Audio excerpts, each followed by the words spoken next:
Howdy doody, partners. Welcome in. Red Dead Redemption 1 with a Therapist, Part 4. Quite nice to meet your acquaintance again. Thanks for taking the time. Do leave a thumbs up, leave a comment down below, and check the links down in the description. I'd love to meet your acquaintance while I'm live sometime. Seriously, it's awesome to have you here. Thanks for watching this. We got lots to do.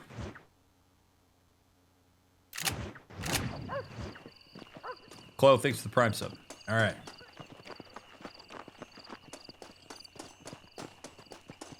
Horse breaking is a job that I can fancy myself making a decent living at.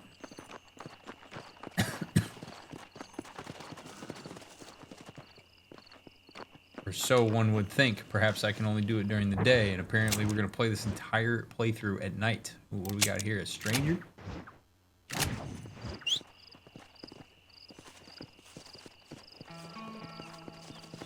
Where you at? There you are. Come on. Where you at, horsey man? Should I call him horsey man? Because I got kitty man. And this is horsey man.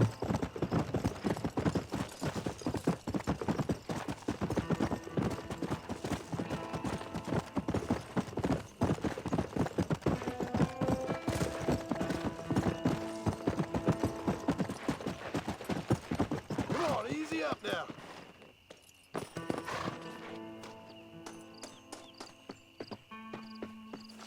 Who is that? Are you really there? Like an angel from above. Hello? Hello there. Howdy, miss. What are you doing out here? I'm thinking.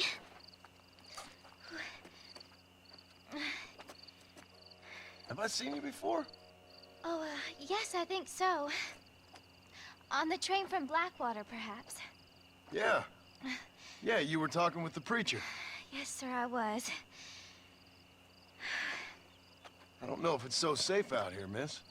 Oh, Jenny. You can call me Jenny. All right. I'm safe because I have faith. So, faith can move mountains. That's the whole point. You're trying to move a mountain? Oh, no, I can't do anything. But with faith,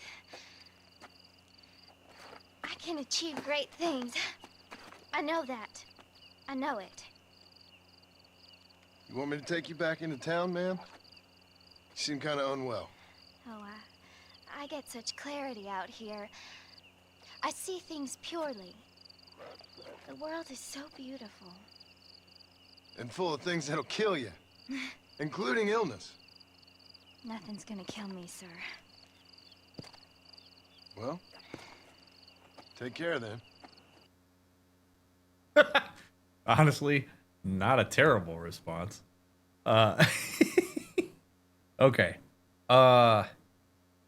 In all seriousness,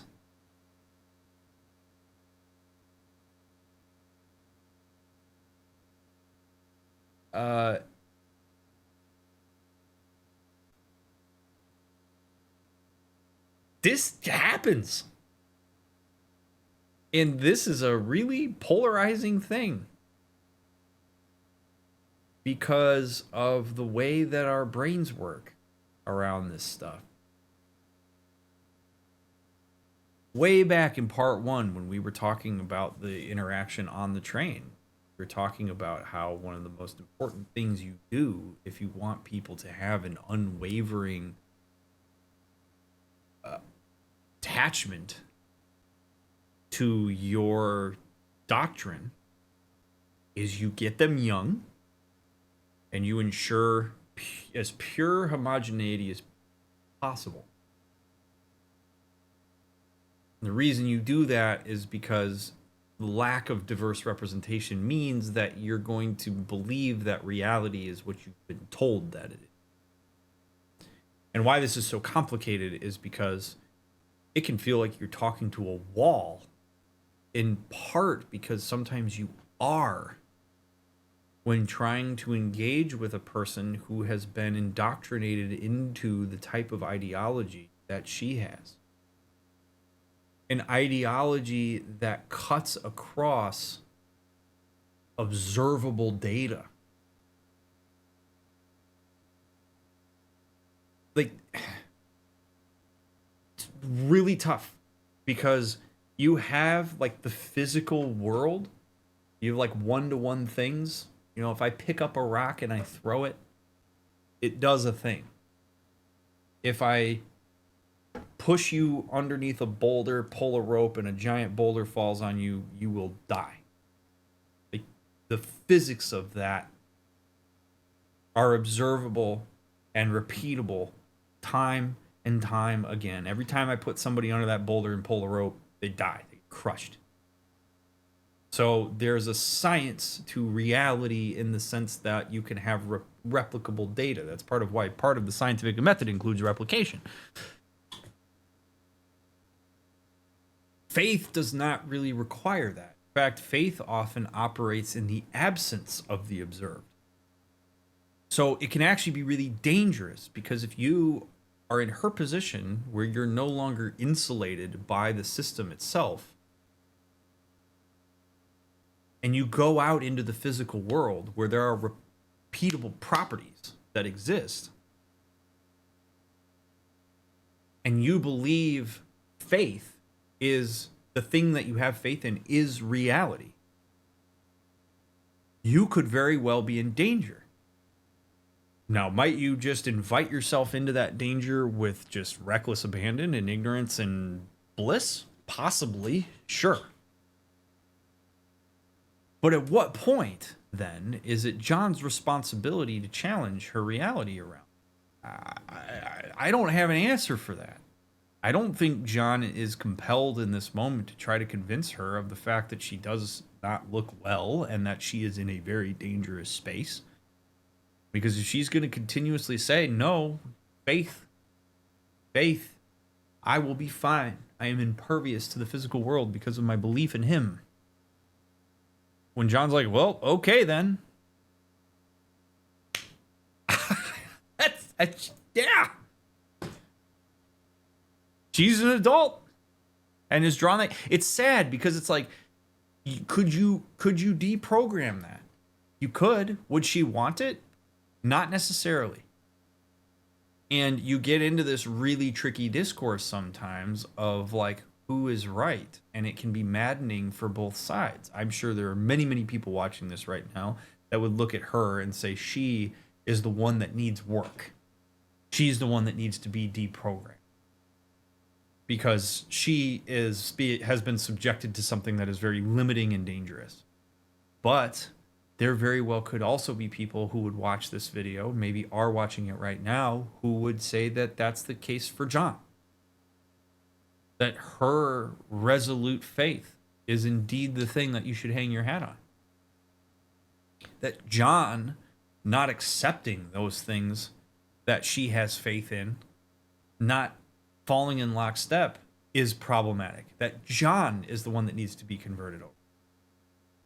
And that impasse can be really tough.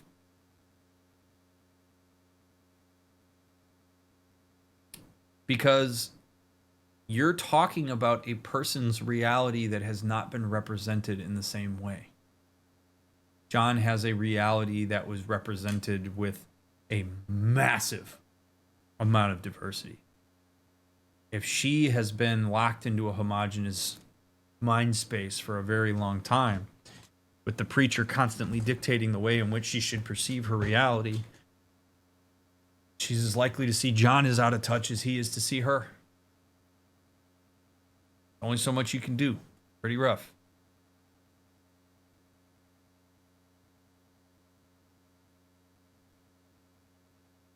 What's the psychological jackhammer we can use to take down people's psychological walls? You're thinking about it wrong if you're asking for a jackhammer. You took a jackhammer to somebody's wall, you're going to destroy the wall. Does the wall necessarily need to be destroyed? No. Is the wall any more useful to you? The thing that you have to understand is that people's psychological walls have utility. And they're not something that you are just supposed to barge your way through. The way to work with people who may have psychological walls that are detrimental to you and to themselves is to first understand the wall. Understand what the wall is made of, how it was built, what purpose it serves, why it's kept around. It's not about just bulldozing your way through it. That's not how it works. Even the idea of beliefs impacting people in negative ways, not necessarily.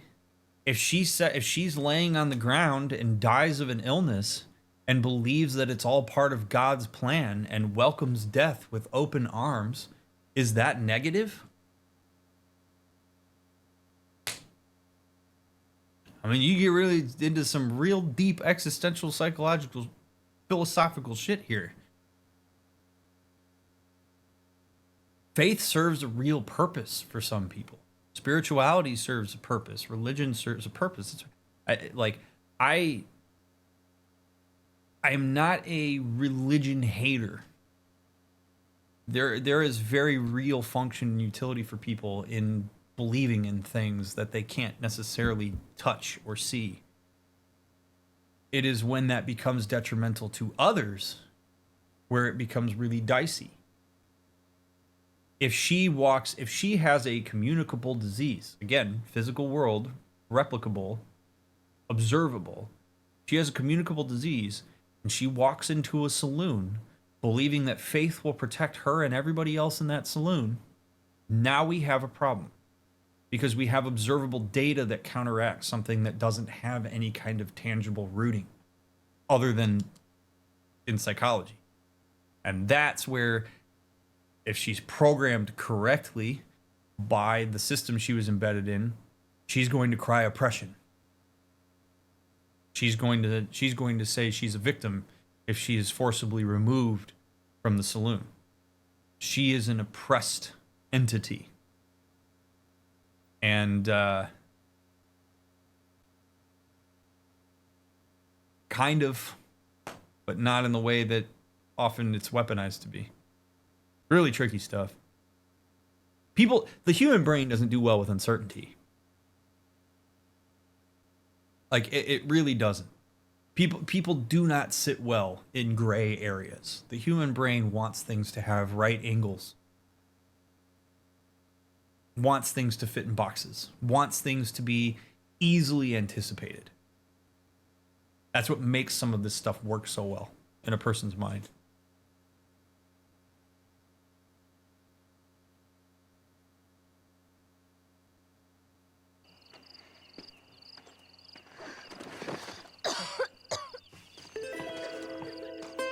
Help Jenny by bringing her medicine.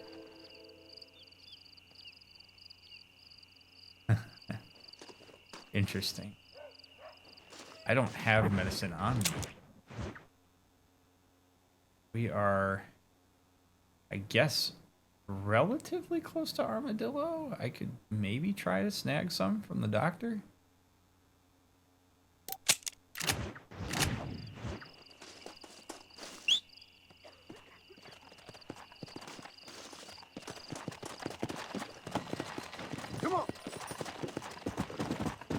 Yeah.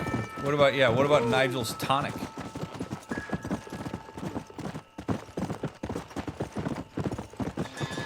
I actually, John leaving Jenny there in the desert is, I think, the right call. I think he runs an immense amount of risk if he intervenes beyond that.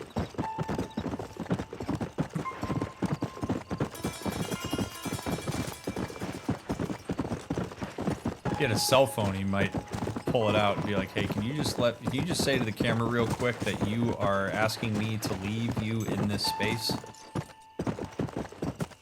Just so that if anything ever happens to you, I have this." Like, it would spook me out, man. Be like,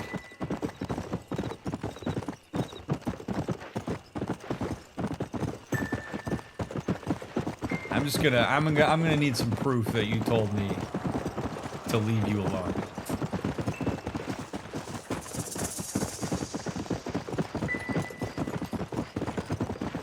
I wonder if she'll even take the medicine. I mean, I'm not gonna force it on her if she just says she doesn't want it, but I can offer it. Greetings, sir. My horse just got rustled. Came from under me. Careful, mister. You been painting Turn your the nose stolen at- horse to its owner. What? Oh, Jesus. And he stole my horse 30 minutes ago, and now he's in the next county.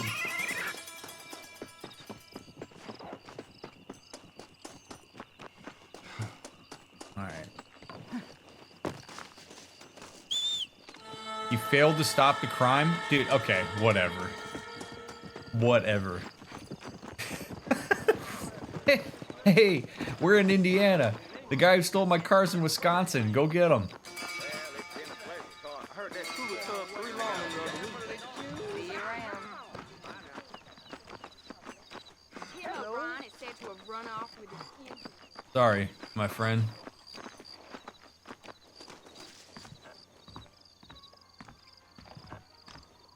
Hey, Doc. Hey. Hey.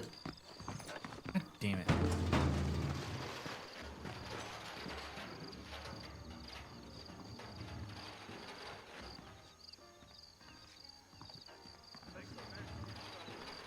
So, this is such a small thing. But can we talk for a second about how incredible the sound design on that jug is? That when it moves quickly, it sounds different than when it moves slowly.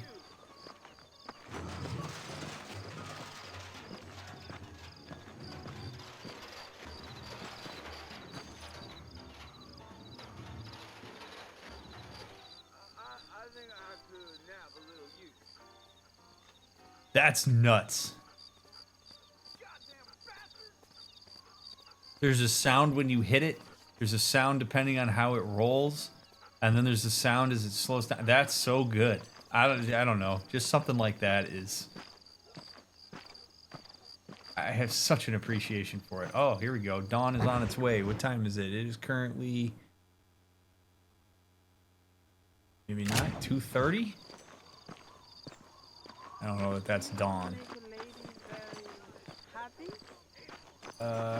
Maybe if I take a nap.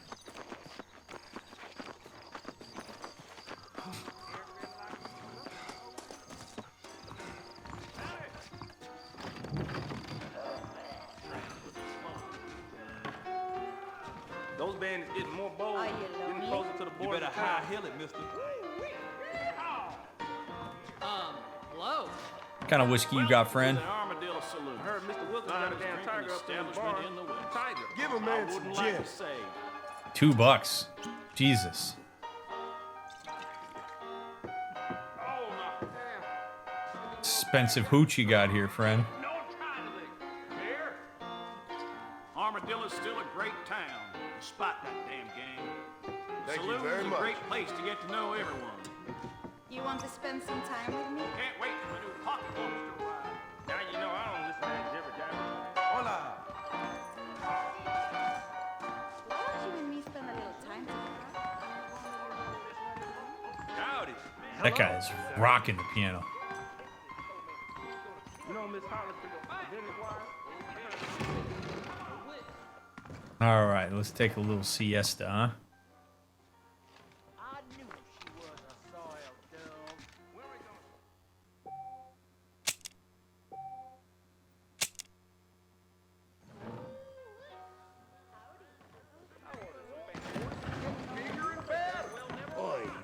I heard that. I'm gonna tear up that radio. Blackwater Ledger says I'm gonna quit this job and Beautiful morning. robbed last week. Really now. They're all fine guns. Oh there. Howdy. All right, Doc, you open yet? I hope you are. There we go.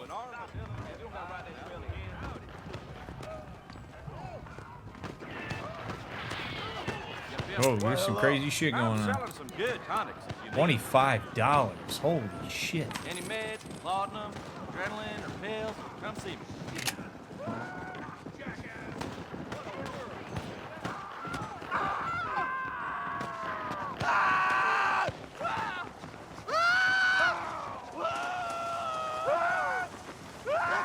Boy, Armadillo, spooky place.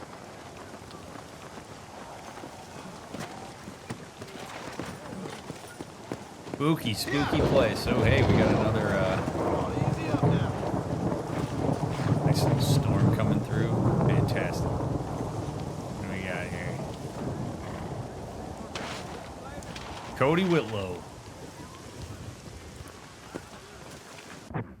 Last seen near Mesclero.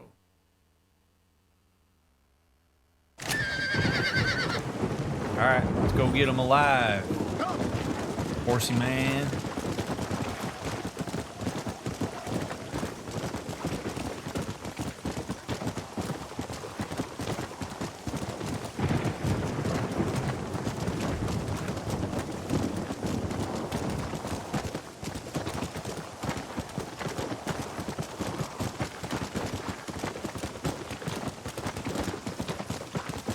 Man, the moment we had with the storm in Red Dead 2, still one of the most killer moments ever in the stream. Awesome. So good.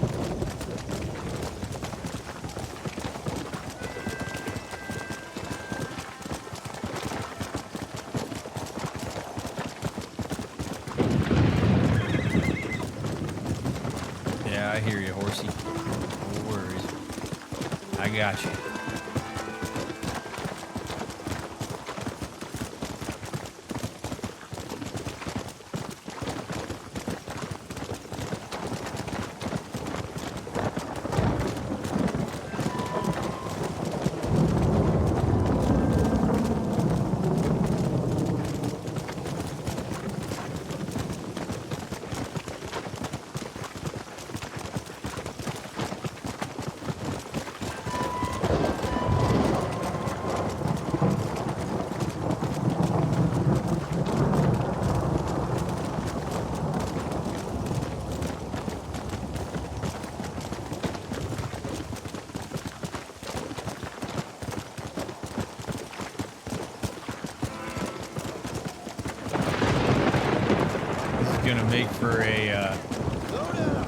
Make for a dramatic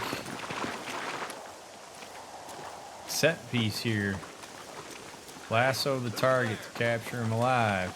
Come on, Cody! It's over!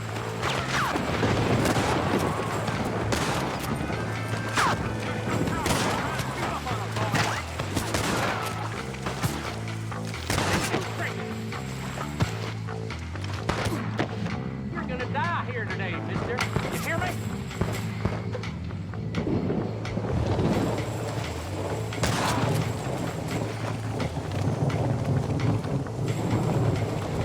Oh, Cody. No, no, no. No, not your horse. Come on. Now stop complaining. Complaining ain't gonna do you no good.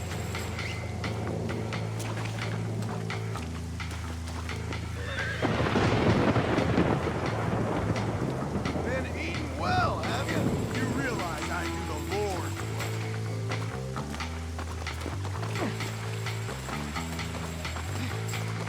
Right? Pretty sure this is Cody.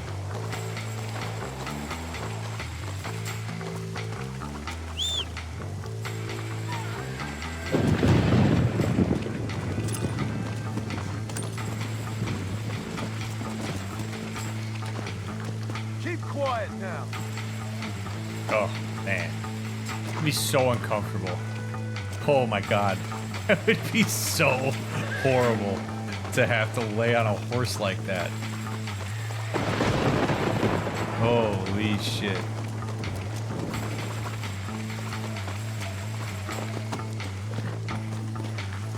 Come on. Right? Or did I kill Cody? That's got. I'm pretty sure that's Cody. Oh boy. Bounty corpse. Fuck, shit. This isn't Cody. Oh, God.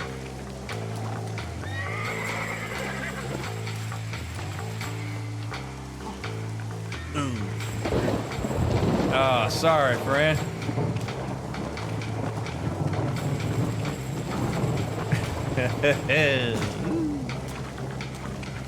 It's all heart today. My bad, my friend. Hope you have a great rest of your day.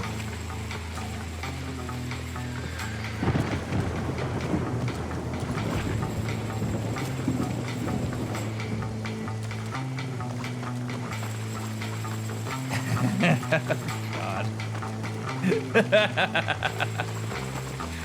Oh. Hey. Let's go. Come on. Let's go.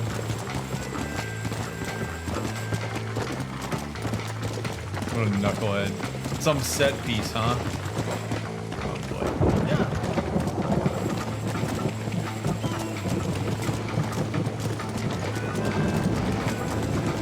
Go.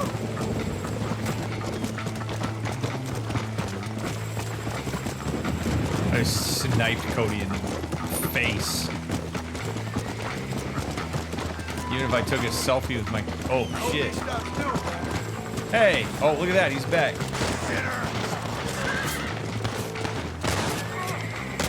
I let you go! I let you go! Oh, God.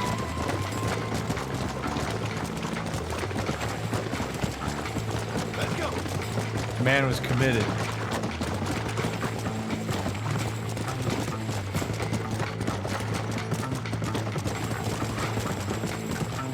Load up now. Come on.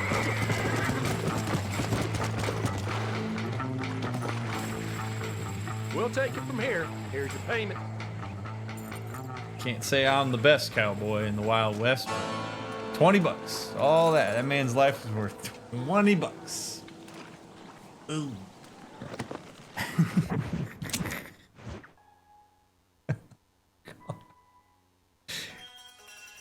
Okay. Well, I guess we'll do more for Bonnie.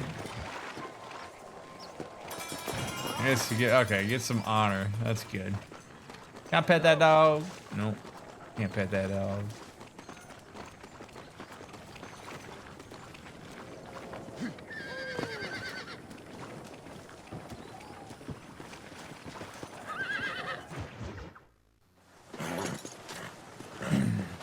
Come on, let's go!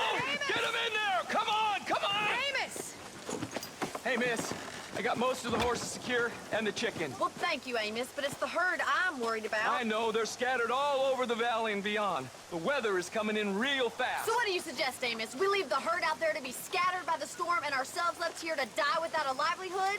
Can I help? No, miss. If the men get caught out in that storm, they're gonna die. And if we lose our herd, we'll all die, you stupid man. Doesn't sound like we're left with much of a choice then. Come on, Amos. Round up your men. Let's get the herd. Dang.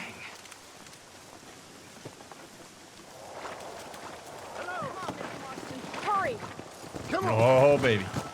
More cowboy shit. I'm all in. Ready to make an honest living. That sky don't look good. I'm starting to think somebody up there's conspiring against me. Are you a religious man? Not in any real sense. Sometimes I tell myself things happen for a reason. Like what brought me here was fate come a-calling.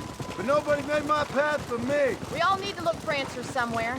Some in big old books, others in big old bottles of whiskey. Believing in some kind of divine purpose ain't gonna get me my wife and kid back. Past is who we are, Miss McFarland.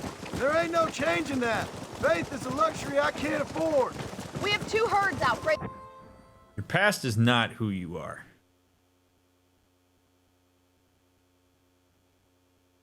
That can be quite a limiting view. Yes, decisions you've made are things that you are to be accountable for. Absolutely. Your body of choices is a way that people might anticipate how you may respond to future instances. But at any point in time, you can make adjustments and like alternative decisions to what your past would dictate that you would make. Like change is quite literally possible in the next moment for yourself. So this idea that John is who his past is, that Bonnie's who her past, no, not quite. Our patterns certainly say something about us, but our patterns don't doom us to repeat them. And unfortunately, people get locked into this idea that, like, well, that's just who I am. Guess I suck. No. You can make better decisions relative to your own values anytime you want.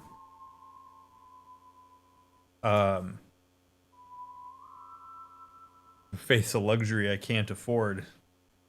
Fair enough. John's been kicked in the teeth a few times. In different pastures. We'll need to merge them and bring them all back. I think we can handle that. The cows get real ornery in bad weather. It's more work, but I'll show you how to deal with them. It's gonna be difficult to talk in this weather. Stay close. We don't want to lose each other. Whoa there. All right, here we go. Cowboy shit.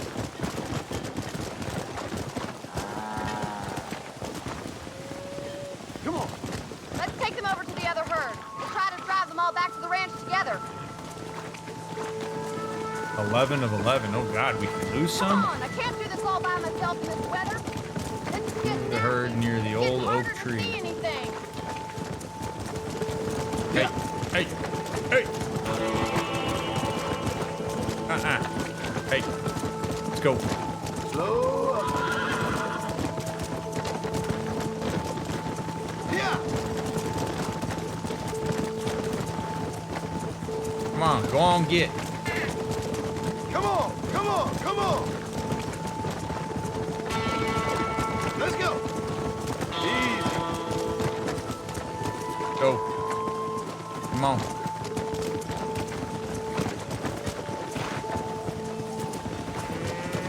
Are cows just big cats? More at night. Let's go. Come on. God damn. Pain in the ass.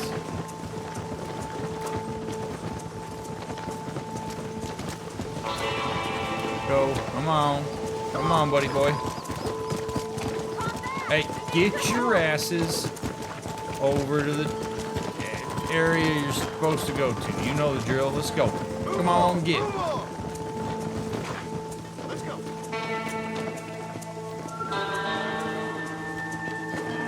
Oh no. Why would you put them near the... Oh boy. Oh boy. They're spooked! We have to stop the stampeding! Oh my god! They're running for the cliff! Oh god. Oh god. They're gonna run off the cliff? Come on, John. Oh, Jesus. No. No. No. Yeah. No. No, no, no. No. No. Let's go. Turn around. Hey, hey, hey, hey, hey, hey, hey, hey, hey, turn around. Go. Get going. Come on. Come on.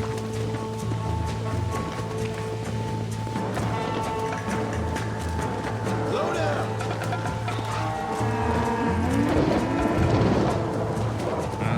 Come on. Back to the herd. Let's go. Come on. Let's go. Let's go.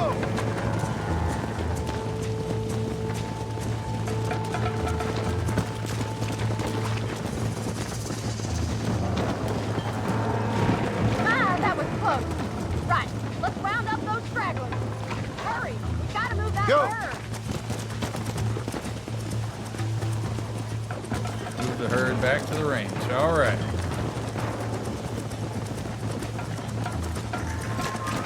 I'm a goddamn cowboy.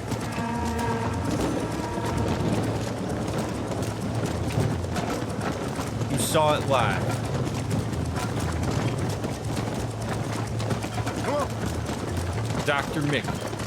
Famed cowpoke. Let's go. Get back. Yep.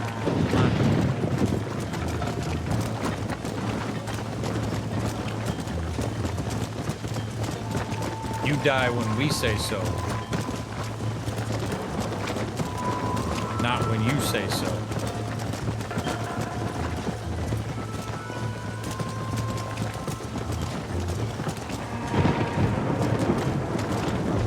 Stay together, you dumb animal. Let's go.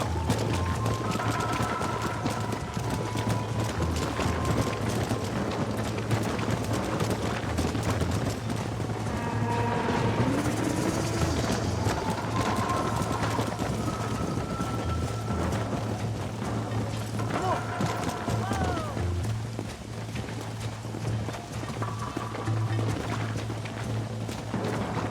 21 to 21. That ain't bad. That ain't bad. Alright. Hell yeah.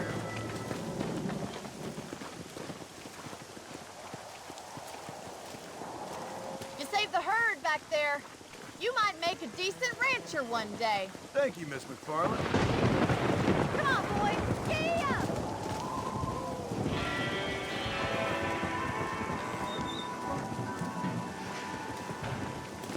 Damn, 300 honor? Jeez. Come on. I sure am an honorable fellow.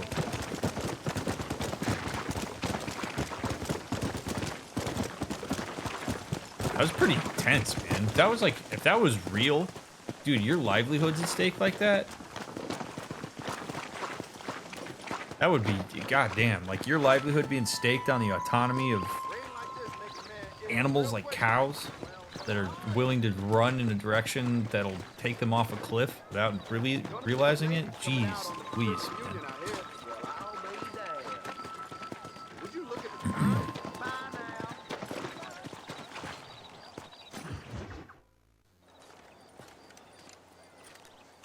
Excuse me, Mr. Marston. Have you seen my father anywhere?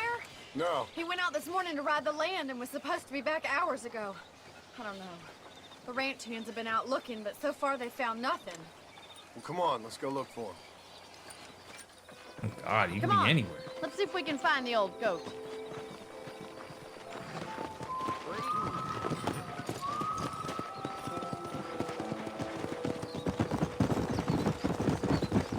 I've got a bad feeling about this. It's not like him to be away for so long. Don't worry. We'll find him. He's not as young as he used to be. What if he's hurt himself? Your father can still handle himself just fine, Miss McFarland. He's built like an oak. Your problem. So, very important lesson here in how to ward off potential panic attack or anxiety attack. Bonnie recognizing a disruption in a pattern with her father and having some degree of anxiety about it, totally understandable, perfectly okay. There's uncertainty. Anxiety is just founded upon uncertainty. So when you recognize pattern disruptions, sometimes that will develop some degree of uncertainty because you don't know what the pattern disruption is about. And that is an important point. You don't know what the pattern disruption is about until you do know. Until you do know, you don't know. Problem is that for some folks, they'll start trying to turn that don't know into a know without knowing. And that might mean you start filling in the gaps with worst case scenarios, with what ifs, with your own fears. What if he's dead? What if he's hurt? What if he's out banging a mistress in the back of a stagecoach in the outskirts of Armadillo? Mama won't be pleased. There are an infinite number of what ifs that are possible at any given point in an unknown scenario. You are more likely to induce a panic attack in yourself if you indulge those what ifs beyond this is one of any million of potential things. And until I know what the answer is, I'm not going to indulge what ifs further. Instead, what I'm going to do is control what I can control. And that means I'm going to explore the pattern disruption to whatever extent I need to in order to get the information that I need. Because it is just as possible that Bonnie's dad is fine. It's Schrodinger's Bonnie's dad right now. He is simultaneously hurt and not hurt in Bonnie's mind until she finds him. What unfortunately a lot of people do is they will overly weigh the outcomes that they're afraid of in their what if scenarios instead of equally weighing them with, hey, he could be dead, he also could be fine. Maybe he just found a berry bush that had some ripe raspberries on it, and he's down for picking because he happened to have an extra burlap sack with him. So the way that you ward off a panic attack is to recognize that your what ifs are things that you control the extent to which you indulge. What ifs will pop in your mind as intrusive thoughts, no doubt. Of course. Intrusive thoughts are only powerful insofar as you continue to reinforce their presence with attention. If you don't counterbalance your what ifs, you're going to have a bad time. And then you're going to start becoming anxious about the fact that you're anxious, and it's going to compound itself. And then now here you are hyperventilating, having a full-blown shutdown because of your, in part, own doing. Not all panic attacks are things that you create for yourself, but if you're in a moment like Bonnie is right now, the anxiety is okay. I'm not saying you just steadfastly go, he's fine, until all the way. The reality is you can't decide that he's fine or not fine until you have data to support it. And as backwards as it sounds, attending to the reality of the uncertainty is the most appropriate response. I don't know is the answer. Anything you try to say happens to Bonnie's dad, you can't prove until it's time. There are some people that will assume the worst because then anything that happens that isn't the worst is something that you could be thrilled about. That is not how that works. You might recognize certain factors that are part of the scenario you're in that may bias you in a direction that is closer to reality, but you have to work with the data you have. But assuming the worst is not really going to do you any good, nor is assuming the best. It is, I don't know. So I'm going to prepare myself as best I can for that. Is there a worse scenario that I maybe need? Do I maybe need to bring some medical supplies and some medicine with me? Sure. Do I also need to make that the single story about what's going on? No. It is a possibility until it is a known. So this is tough because some people believe that they are slave to their what ifs. You are not. You unfortunately, over time, if you indulge what ifs that spin in a particular direction because you believe that that somehow gets you ahead of the worst case thing, it's really a matter of control. It's trying to control it or make it seem like it's something that's in your control, and because it isn't, it's a skill. So it's basically like if entertaining bad what ifs, worst case scenarios, catastrophic thoughts is arm day, and entertaining good possibilities, success potential is leg day. If you're a person that's prone to panic attacks and struggles immensely with anxiety, you're probably skipping leg day. And you don't want to skip leg day. You need a holistic approach to your what ifs. And it's easier to indulge the idea of I don't know than it is to try to engage with the infinite possibilities that exist. So take that for what it's worth, that like, again, anxiety is okay. Indulging what ifs is not going to take you in a good space. You can prepare for certain things, but as soon as you turn a what if into a single story, you're in trouble. You're right, but I can't help worrying. He's all I've got. The worry is fine. Again, he's Schrodinger's dad right now. Don't you have any brothers or sisters, Miss McFarland? I had 6 brothers. but 5 of them. But that doesn't mean that if you're John, you go, well, Bonnie, let's make sure that we equally balance our what ifs, because if we don't, you're going to induce a panic attack. That's not what I'm saying you do here. If you're John, you acknowledge, I hear that you're worried, Miss McFarland, so let's do what we need to do to make this unknown variable a known variable. How can I support you? That's your response. Hey, watch this DrMick video. No, not in this moment. Died, Later. either from sickness or foolish choices. And the other one? He left for the east and never came back. Must be getting on for 10 years ago now. He's a high and mighty banker in New York, according to his last letter. He should be here helping you and your pa. I don't want his help.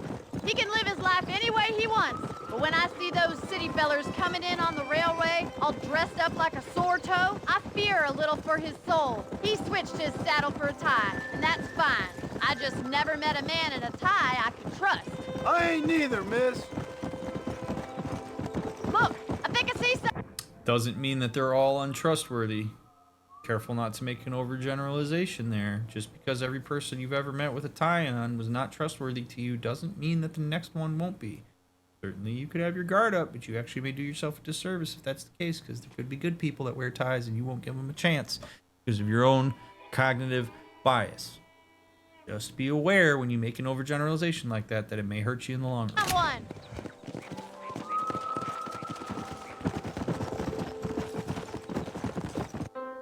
Now that excludes certain labels that people voluntarily choose to apply to themselves that have a long history of being very dangerous and catastrophic to society. Somebody tells me that they think Nazis might have been onto something. Yeah, not going to give you the benefit of the doubt anymore. You're dangerous. Not saying like, not all Klan members are bad. That kind of thing is not what applies to what I'm saying here. But if we're talking about general, benign, everyday labels that people have attached to themselves, you got to be careful not to overgeneralize. Sorry. Daddy, what happened? Nothing nice. Rustlers, I guess. Maybe the Baller twins, that bunch. Now you head back to the ranch right now. Fetch the wagon. Yes. This is a very important moment for Bonnie. If she's a person that struggles with anxiety. As she was leading her way up this road, she was telling herself the single story that her father is in grave danger. And she indulges that what if as she's on the ride. And then we pull up to where her father is located. And he's fine. Very, very, very important that Bonnie take a second and register this into her mind. This is a moment where uncertainty prevailed. I controlled what I could control, and Dad was fine. It doesn't mean that next time Dad's going to be fine. What it means is that Dad being fine is part of the possibilities that present themselves in a time of uncertainty. So you do the work of the anxiety struggle when you take a moment to recognize reality when the unknown becomes known. Now, if we pulled up to her dad and her dad was under that horse bleeding out, then yeah, you were right. Certainly, he was in trouble. But that doesn't mean that the next time something happens, it's going to be bad. It means that this time, that what if is the one that was correct. But it doesn't mean that all future what ifs should be indulged that way. So it's still, I've made a known variable known. And we file that away in the realm of possibility that has been available to me via experience. It takes a lot of intention to do that. It isn't going to just happen. If you're somebody who's watching this that struggles with anxiety, and what I'm talking about resonates with you a lot, what I just described is something you have to put work into. It's not something it's going to happen just because you want it to. You have to take the moment to be intentional in this moment about using the data, another pebble you throw on the pile, so that you become more comfortable with the idea that there are an infinite amount of possibilities available until when it's an unknown. And that controlling what you can control to make the known thing, to make the unknown thing known, is the best that you can do in a given moment. You validate your anxiety and then you choose the response. So if you're watching this and you want to work through it, you're like, I want to be better at managing my anxiety, you have to do that work. Therapists can help with that, but you have to do that work. Sir, Marston, you watch after her. I'll do that, sir. Please stay close. She can hold her own, Pops, but What could have happened to those poor men? And their horses were dead too. I think we should get back there as soon as we can. Who could have done something like that? Your boss seemed to have an idea who it was. Let's just do what he says and get the wagon. Those damn rustlers! I've got a good mind to head over to Pike's Basin myself.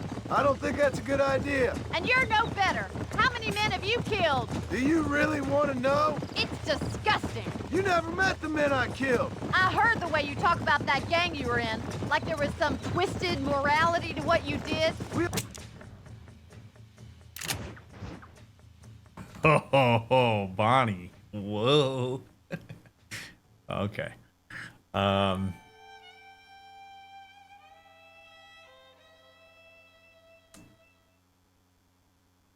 Quite the turn. So Bonnie is spinning out a bit. It's okay. I'm not faulting her for that. Understandable that she's spinning out. She sees these people that are in grave danger, that have been killed. Her father is loosely involved insofar as he's proximal to it. She is in her anxiety right now. What does all this mean? Why are these people dead? I'm scared. My dad means a great deal to me. I'm afraid of losing him. What does that mean for me? Blah, blah, blah, blah, blah, blah, blah. All this stuff.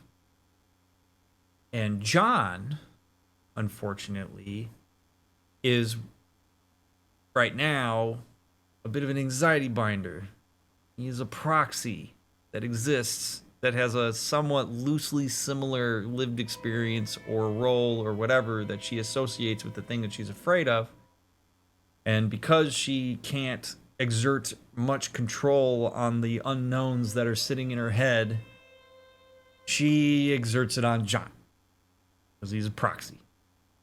So she is going full bore on him and taking it out on him, even though it's not really fair to him for her to do that right now. And that runs the risk of actually being detrimental to her relationship to him. John has become the unknown to an extent, in a very abstract way. There's an association there.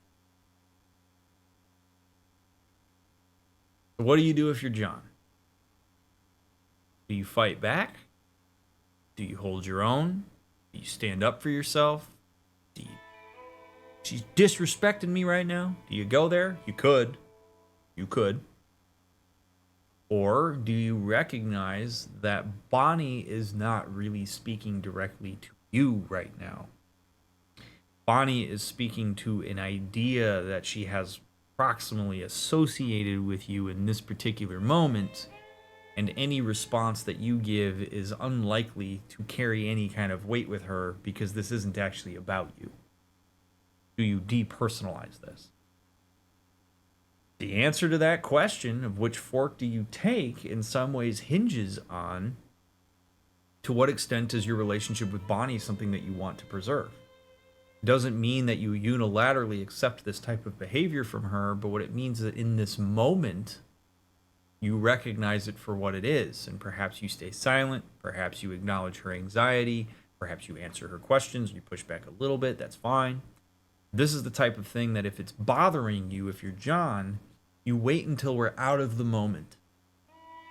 And then when things have calmed down, stress is maybe a bit lower, Dad's okay, we have some answers about what happened with these people, you go back to Bonnie and you say, hey, can we talk about what happened while we were on that horse ride? Because you made some associations with me and some accusations that didn't feel very good for me given the fact that we're growing as friends, and I would like to talk about what happened there because it hurts that you associate me with X, Y, or Z in those moments. That's when you have the conversation. And perhaps Bonnie says to you, if you're John, I know, I was talking out of my ass. I didn't mean what I said. I know what I said. I didn't mean it. It was a high intensity environment, in which case, if you let that go while it was happening and acknowledge it for what it was, cool, right? You say, well, and you could still speak up for yourself. You could still say, well, I don't really appreciate how that went down. Can we maybe think about a different way to engage with me at that time? And maybe she's open to that. Or Bonnie says, yeah, I actually do believe all that stuff. And that just happened to be the time that it came out, in which case, okay, maybe we need to talk, because if this is a relationship worth engaging in and pursuing, then we're going to need to do that. You decide. I'm not saying which one is right or wrong, but that's what you're presented with, some of the consequences of that. But ultimately, what this comes down to is that John is a proxy for the experience that Bonnie is having right now. This isn't about John. The outlaw with the code? Only How some of us don't wonderfully realize romantic. The reluctant murderer, the noble criminal. There's nothing more depressing than a man who's found a way to think the bad into good. You're upset, Miss McFarland. Killing's killing, Mr. Marston. Look, Mr. Marston, the barn is on fire. Come on, boy.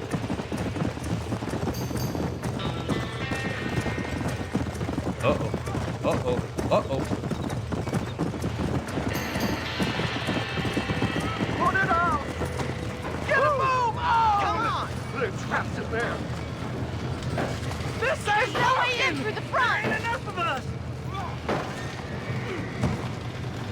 We have to find another way to get in there. Holy shit. This is intense. Help me, will you? Somebody get them horses out! Oh, God. All these Bonnie missions feel like just like a giant tutorial, which is fine. But... yeah. Más agua! Los caballos!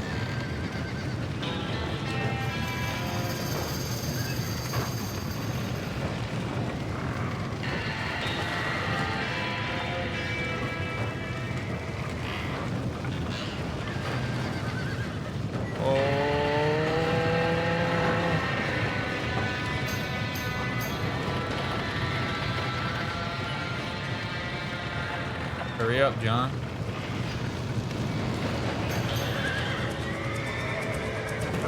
Oh man, these horses have got to be freaking out.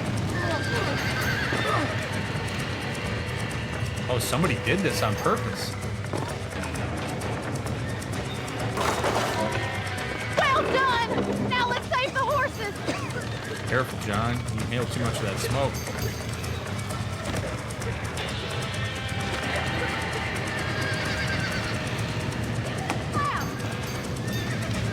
Let's go.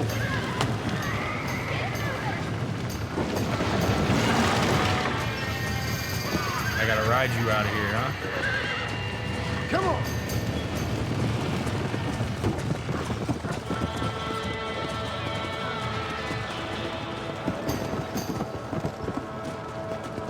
Slow it up now.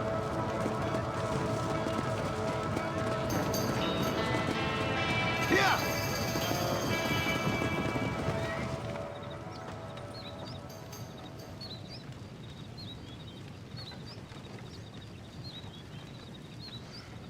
You sure know how to handle yourself. Thanks, Marston. Yes, John, thanks. You saved the ranch. If you'll excuse me, I've got chores to attend to. Hey, hold on a second over there. Sincerely, John. Thank you. Well, did all I could, Miss McFarland. Sorry about all the damage. That gang seems to really want you out of here. Yeah, well, my father fought Indians. I scarcely think we're gonna be frightened by some white trash. White trash can be pretty frightening. Well, they don't frighten me. Good. John, my family owes you a great debt. I think you got enough debt. You saved my life. All I ask of you is this. If I get back home and get my farm started back up, you'll sell me some cattle. I prefer doing business with people I know. Of course, Mr. Marston. It'd be my pleasure. Well, you get some rest. I've got to go see how my father's bearing up.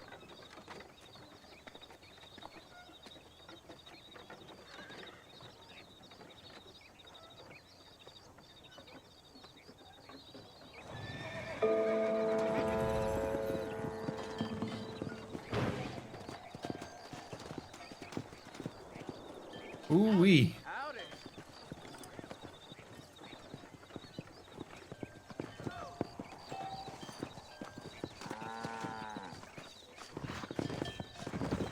You can now. Oh boy. Oh boy. Get out of the bullpen, John. Oh baby. Oh. All right. You can now wear the duster outfit. All right. Well, let's go take a little gander at what that looks like.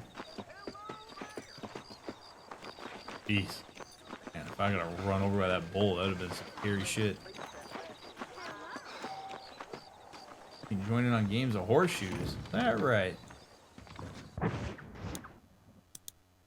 Deadly Assassin, Walton Gang, Undiscovered, Undiscovered, Undiscovered. Duster coat. Worn out old duster. Coat protects your clothing from trail dust, but not much else. Ooh. Ooh. Yes.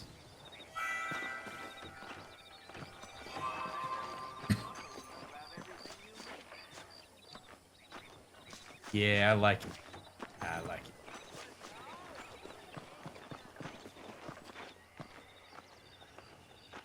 All right, what you got here, boss? You know how to ring?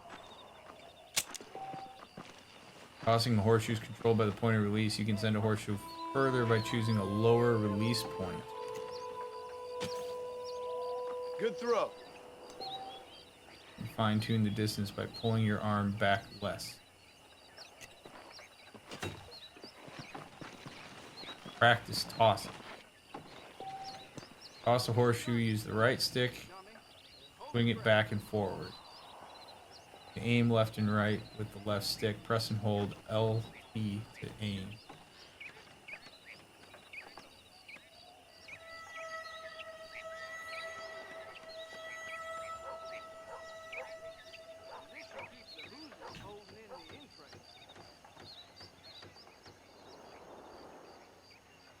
Oh, okay, so then you release with the right trigger. Okay. You practicing or playing? What the hell? Oh, shit. Oh, God. Man, that was awful.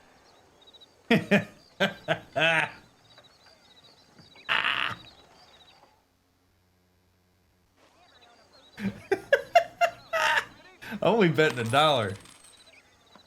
Oh, shit. Now you were playing for money. Oh, God.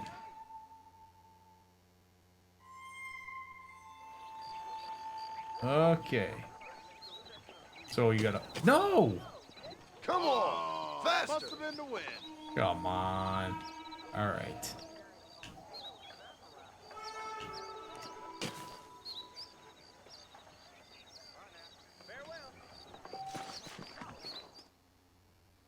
Dude, I'm not really understanding how this works at all.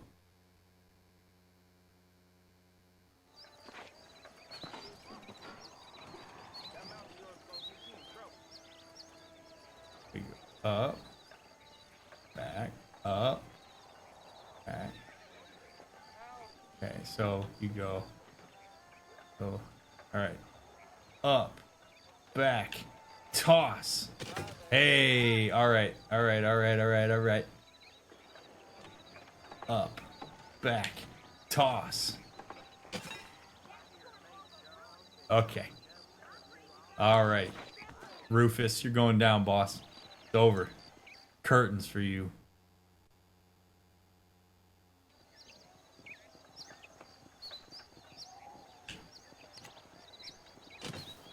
Perhaps if I aimed more effectively.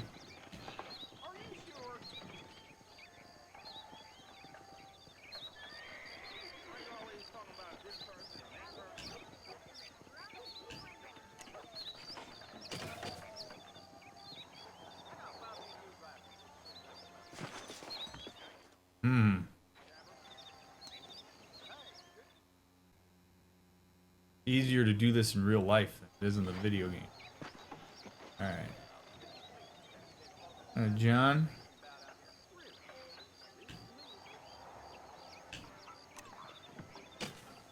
Ooh, not bad. Alright.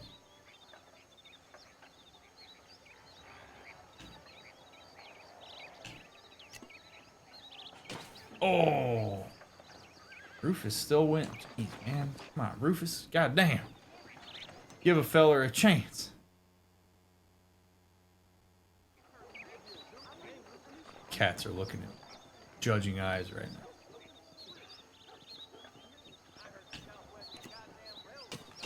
Take a look at that throw. I am the Michael Jordan of horseshoes right now.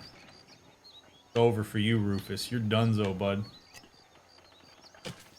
I'm available for private tutoring. 4 points for a ringer. Ho ho! Ho ho, baby! I'm making a run on you, Rufus. Ooh, he didn't have a ringer. All right. Team. Oh, it's gonna be short. Big throw, John. Big throw here, buddy.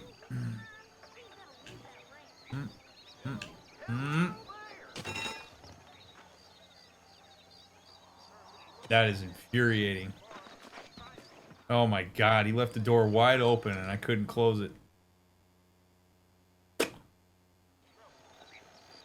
right, see, this is winnable. Come on.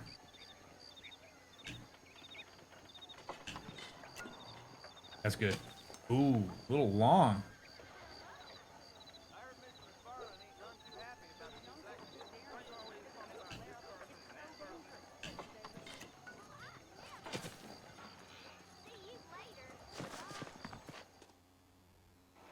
It's only for $1. It's only for $1. What do you got for me, Rufus? If you rang one, I'm gonna be pissed. All right. Is it? I mean, he didn't ring one yet. I got a ringer.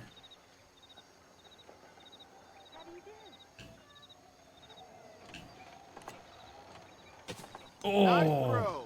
Yes, sir.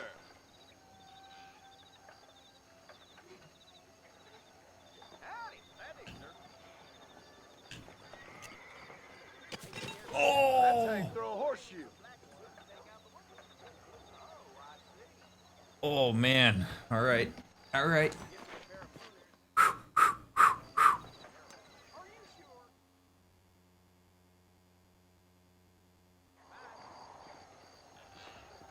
This is If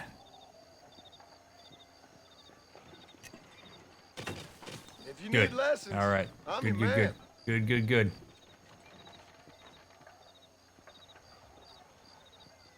Go.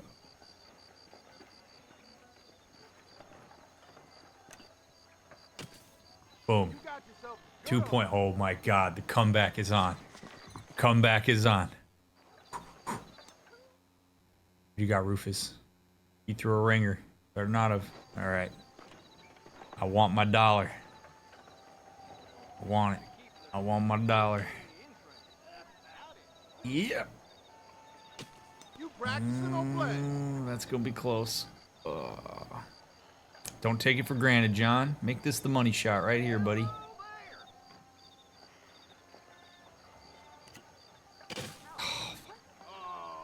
Must have been the wind. Seems like an honorable man, bro.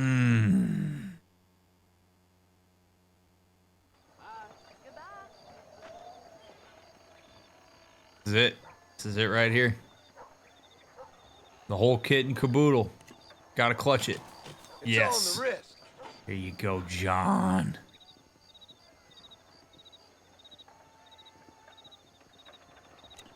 Big clutch.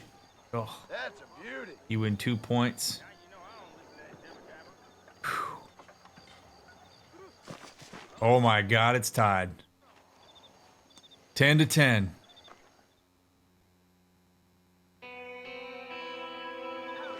Ooh, he threw a good one. Kitty man, I'm gonna need you to lay down, boss. Your head is literally right in front of the horseshoes. Hey. Hey, this is a big point. This is a big point. Can't have your big head in the way. Hey, can't have your big head in the way. I love you, but gotta wait. You gonna watch me win some horseshoes, kitty man? Oh no. Little too much. Little too much.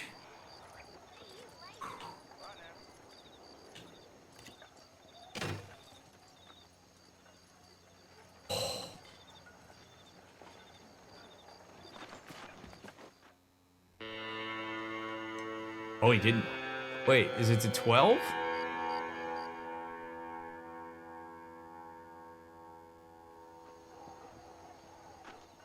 Must be to 12. Or you gotta win by 2 or something. I don't know. Alright, we still in this. I'm available for private tutoring.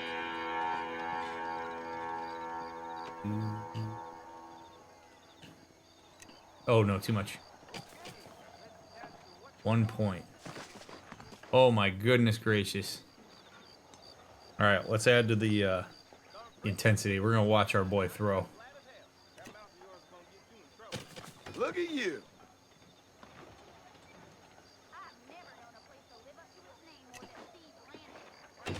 Ooh.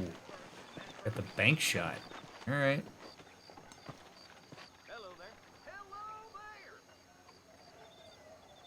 Kitty, man. Come on, man. Lay down.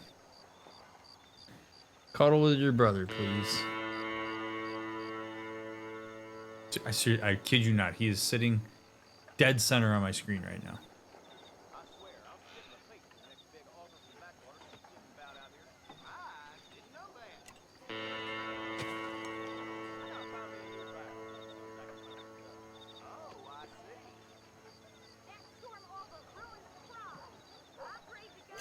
Oh, John. Take a look at that throw. You win 1 point. Boy, this is crazy. All this for $1. Oh. Well done.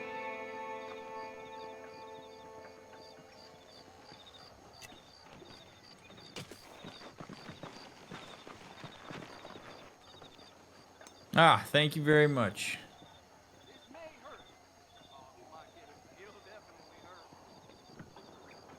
I just turned 35. Those of you watching the VOD. That's better. Thank you for the birthday wishes. All I want for my birthday is to win this damn game of horseshoes. Did he do it? See that? I think I did. I think I might have. You wanted fair and square. 35 never felt so good. Take that, Rufus. Stop his spell and play some more shit. Take that, Rufus.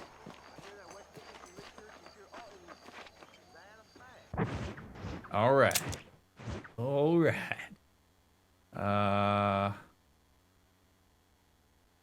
Let's ride out to... All right, let's ride out to Jenny. And give her this medicine. Hopefully she's still holding up okay. Dangerous, but do they listen? Let's do it at night. Or let's do it during the day, because I'm tired of riding it.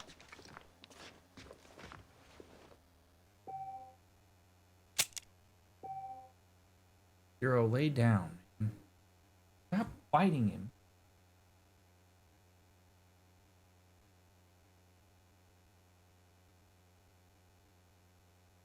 Goober out of your eye. Eat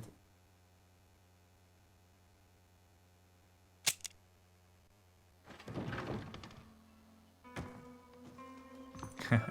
Thank you for the birthday wishes, friends. I do appreciate them.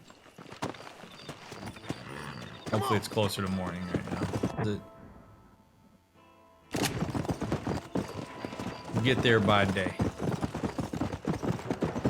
Lay down, cat. Please lay down.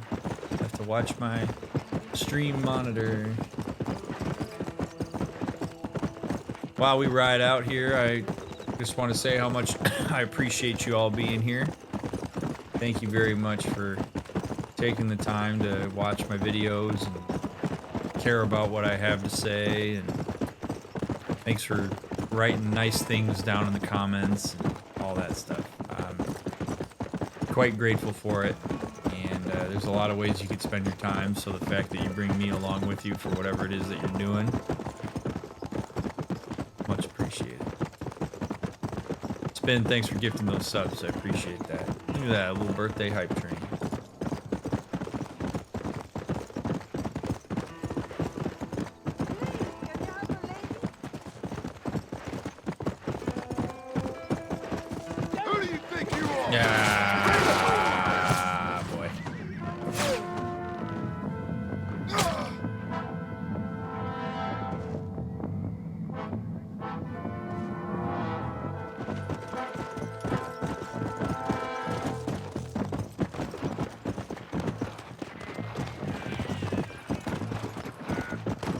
The hell?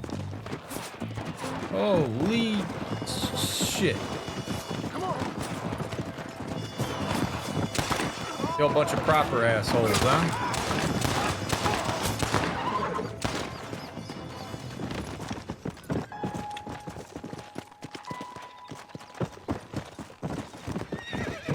My fault. They say they will kill me if I don't help. Please don't kill me.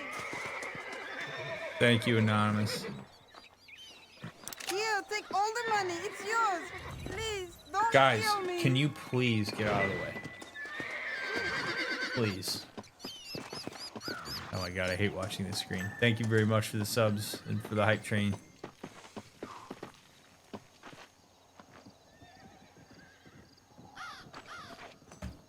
Alright, it's enough.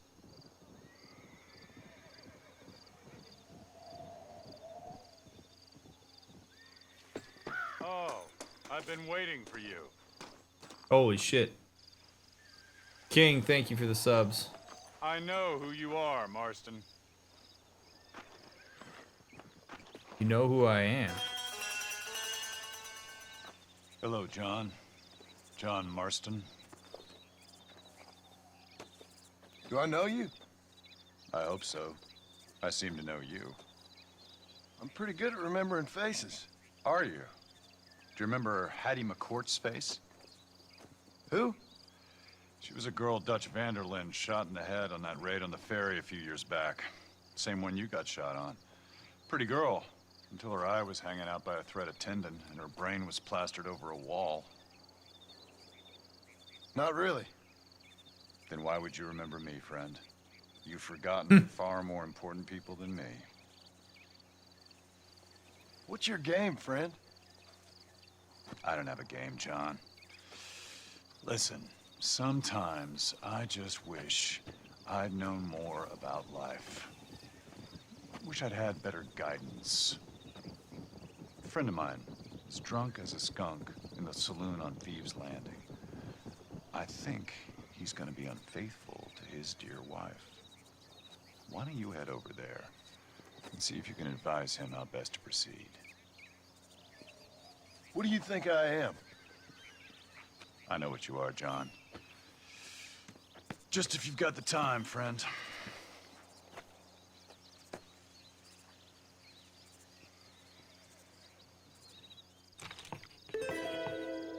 Well, are you gonna do what I asked?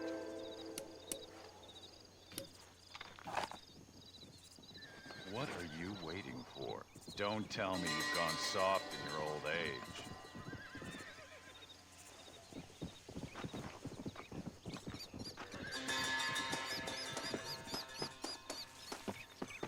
Okay, Satan. Satan never showed up to me. I would imagine he was wearing a top hat like that. Talking about my misdeed that I ain't repented on. Know nothing about. That's Gavin. Yeah, we found Gavin. No one. Have you found my friend Gavin? He speaks cryptically on the edges of cliffs. Oh, how I miss Gavin.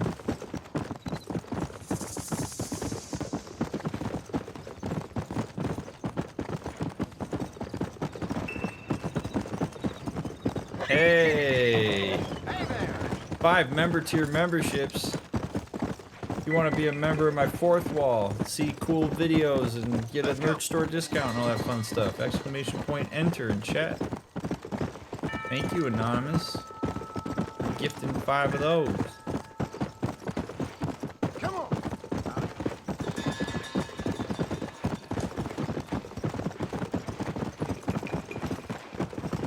There's even a video on there of my parents if you want to meet my parents.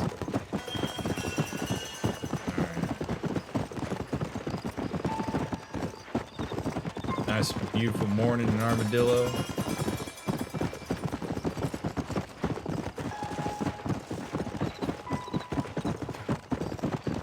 Cat is licking my arm so hard. You would think that trying to get under the skin. My God.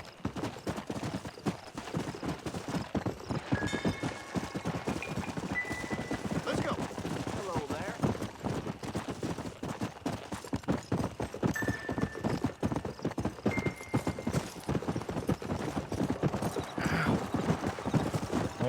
gosh, buddy. Whoa.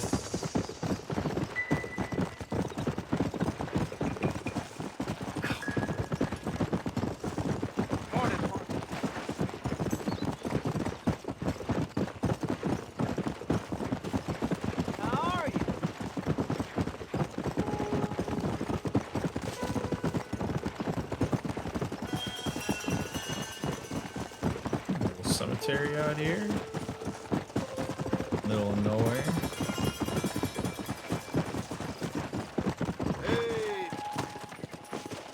All right, Jenny, will you accept this medicine? Find out. Ow. Hey. That hurts.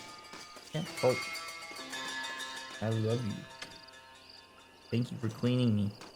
Thank you. You don't know that it hurts. You're just a kitty. You think you're being helpful, and I appreciate that.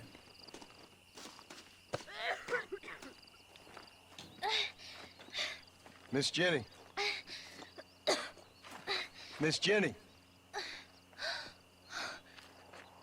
Don't look like the Almighty's much inclined to help you out here. I was kind of worried about you, so I brought you some medicine. Oh, heavens. Oh, praise you, Lord. I knew you'd save me. Excuse me? You see, it was only through his will that you were ordered to save me. Tell me, were there angels in your vision? Look, we could sit here and rag on her for this, but it makes sense. It's the flexibility of faith is far and away more heavily stress tested than reality. Anything John does, she could filter through that. And I'm not here to shit on her for that. I'm here to sort of explain, like, her saying that makes complete sense. And if you're John, truly, I think it's important to depersonalize this. I really do. This is a wall you are not going to break down, but it's just not. People do this. People go through surgeries with doctors who spent, and surgeons who spent years upon years upon years honing an incredibly difficult craft. We were able to figure out how to, like, operate on your brain and do all this work. And there are folks that will go through that surgery and come out the other side successfully and say, thank God. I'm so glad that God wanted me to pull through. And man, if you are a person who takes offense to that in moments like these, you're gonna have a bad time. You personalize this as somebody not acknowledging your work. You are missing the fact that a person like Jenny has been conditioned to believe this. Yes, this is tricky too, because I talk all the time about how you have a lot of choice in your life. You have more choice than you realize. Unfortunately, engaging with that sense of choice is not always readily available to people because they've been conditioned away from it. Jenny is not likely to see that she has a choice in whether she follows the word of God or sees John's presence as being an act of God versus an autonomous act of another human. She does have that choice. She's not going to engage it. Not right now. So if John gets pissy here because she just attributed this to God instead of him, he's the one that's going to be miserable because she's going to be steadfast in that faith. Now, he could certainly engage with him empathically and say, you know, I'm not so sure it was God so much as it was me making a choice, but not for me to dictate that for you. If that means that John is less likely to want to help her later on because he would like to have his altruism met with validation, then it doesn't really become pure altruism, but that's a whole other conversation, then that's certainly his right. But there is a tendency for people who are not faith driven or spiritually driven or religiously driven to get really mad at this type of interaction. And I think you sometimes, in this case, you likely fail to hit the mark in terms of where that person's coming from. The personalization of that is more likely to cause you distress than it is anything. So it's not really worth hanging your hat on. You can know, John can know that he did this and not attribute it to God. And be fine with that. And allow her to have her way of looking at it. But it makes sense why she would do that. She's also incredibly delirious, yes, and it shows just how deeply ingrained this is, that despite being incredibly delirious and ill, this is where she lands. That's how deeply ingrained all of this is in here. Jenny, can I take you back into town? Praise you, Savior. I knew you'd save me. Will you come with me? Oh, I'm fine here, mister. I'm in heaven. Heaven. This is where things get tricky. When we first met her, we could reasonably assume that she was of sound mind and body.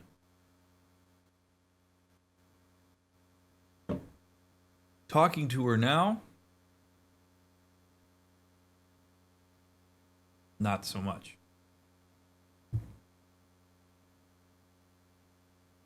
Is it John's duty to save her? Not necessarily.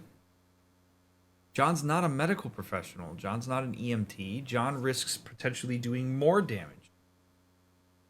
Certainly, he could try to intervene. I think there's some level of, I don't know, I'm not a lawyer. I think there's some laws around, like, if you try your best to intervene with somebody who doesn't have the ability to necessarily consent with it, you're not liable for what may happen because you made the attempt. I don't know. Somebody in the comments that's a lawyer might be able to comment, and I'd be happy to read what that is. I don't exactly know how it works. But it's a really tricky situation.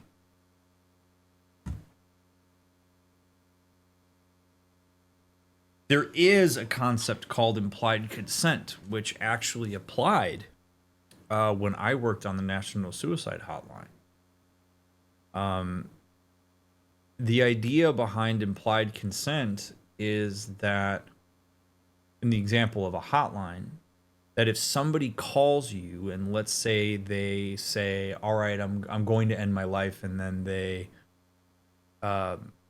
keep you on the phone, but they set the phone down and they walk away and you can't engage with them. By virtue of disclosing that they're in immediate danger and that they called you to indicate that, or if they say they passed out over the phone after they took a bottle of pills and told you that they took a bottle of pills, that's probably the better example, that there is implied consent to intervene by virtue of the fact that the person called a service that is designed to assist in keeping that person alive.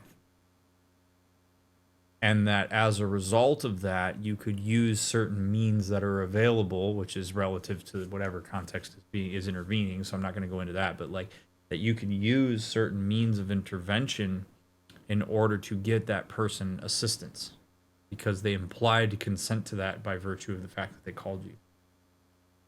These are very complicated things. What I never like about these conversations is they come across, a lot of people try to oversimplify this stuff by saying, well, you should always help or you should never help. And that's not really how this works.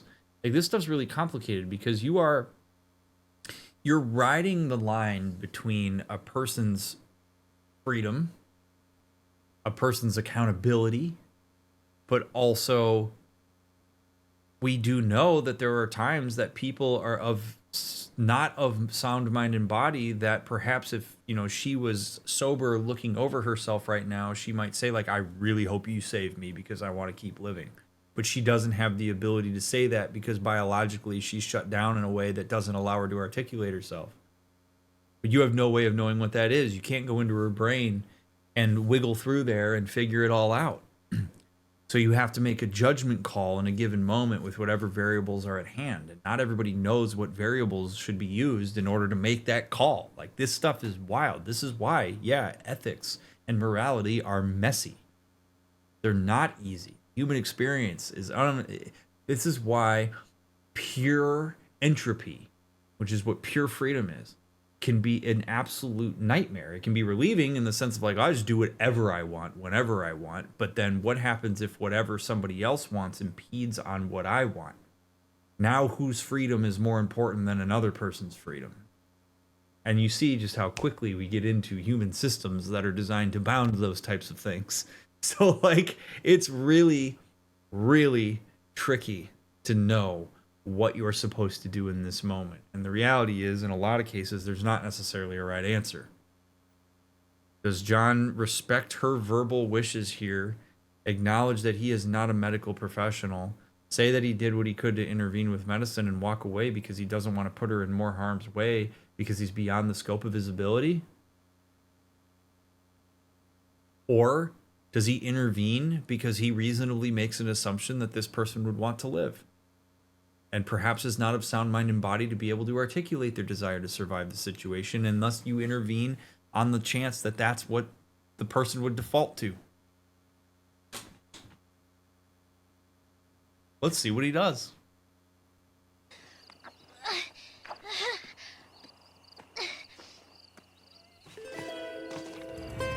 He walks away. Hopefully that medicine kicks in. I controlled what I could control. I intervened to the extent that I offered her medicine and she consensually took it. Good enough for me.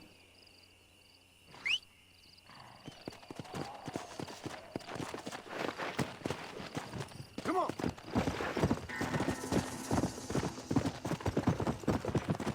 Yeehaw, I guess.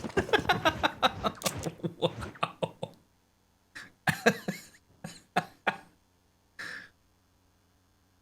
Oh man, I am deeply inclined to go chase after that.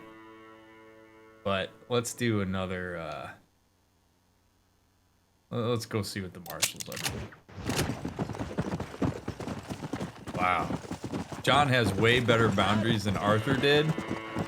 John's learned a thing or two because he's seen a thing or two. I guess Arthur had seen things too, but yeah, no, John's pretty good at being like, I'm good. But again, that's what it comes down to. Like, it's the wildest thing about the whole thing, right? If she welcomes that moment where she's on death's doorstep and says, if this is how I go, it was God's plan. God's plan was for me to go in this way. It fits within my faith structure, and thus, hallelujah, I welcome myself into the pearly gates. John, let me see the light as the light gets bigger as I walk through the tunnel of purgatory to a higher state of being.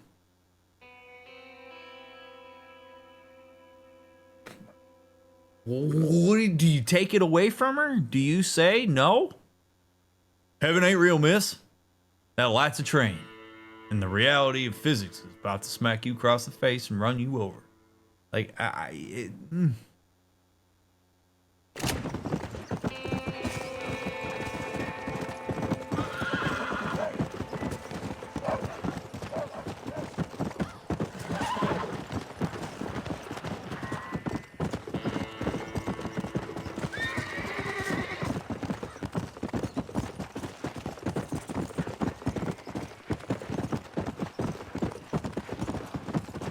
this game is gorgeous. I say it every time I talk. I can't believe it was an Xbox 360 game.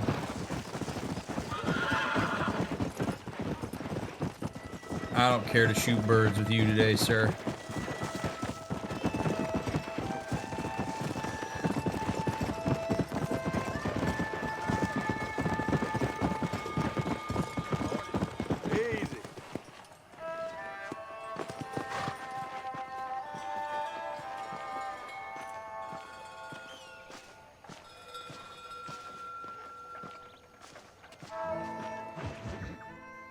I don't have a clue. All right, but it's gotta be something to do with that government boy. We'll talk to him, find out what he knows. Fucking is. Where is she, Marston? Who? Who? My daughter, you fucking scum! Where's Bonnie? I don't know. I haven't seen her since after the fire. Why? Why? Because she hadn't been seen since yesterday afternoon. You know, I don't think I can cope. If I lose another child... Now, Drew, nobody's lost anything yet. I'm sure she's fine. Oh, Mr. Marshall! Mr. Marshall! Come out, wherever you are! Who the hell's that? Hey, buddy! That'd be your next fucking mayor. Even better! Good day, Mr. McFarland. Get down from that horse, boy, or I'll shoot. I wouldn't recommend that, mister. Not if Drew McFarland wants to see his Bonnie back in one piece. Hey, Mr. McFarland! This is a nice girl you got there. Get out from there! You know, part of me's got to thinking I should just marry her myself. Give her a baby and that. What do you want? That's better. I want Norman Deke. I want him set free. Then you'll get your daughter back, mister. We don't do deals with outlaws, boy. Yeah, you do. Let's not waste each other's time pretending otherwise. Oh, man. Oh, man.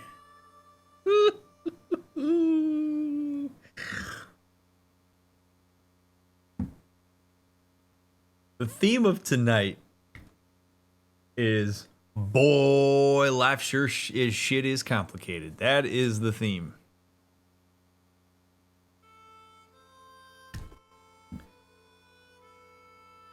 Because this is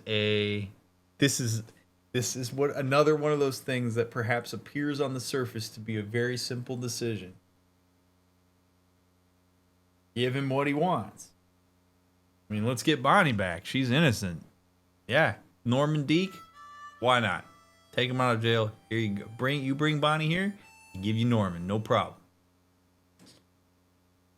But unfortunately, it's not that easy. I wish it was. But it ain't. Because you are dealing with a really significant reinforcement structure here. You give up Norman Deke real easy to a person who managed to smash Bonnie McFarland. What happens? What do people learn? People learn, if I kidnap somebody and I go to the sheriff, I get what I want because he'll capitulate.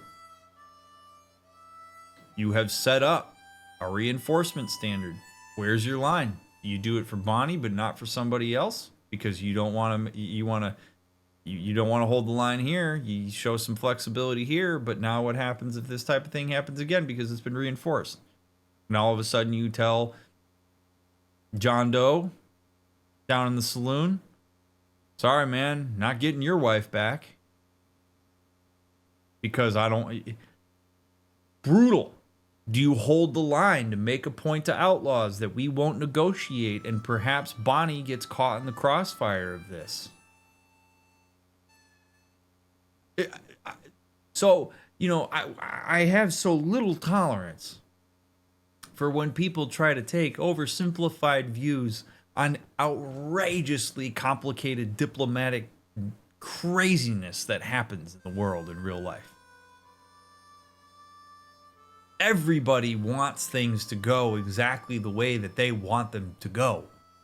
And when your way means that it's in my way, in a way that I don't want it to be, now what?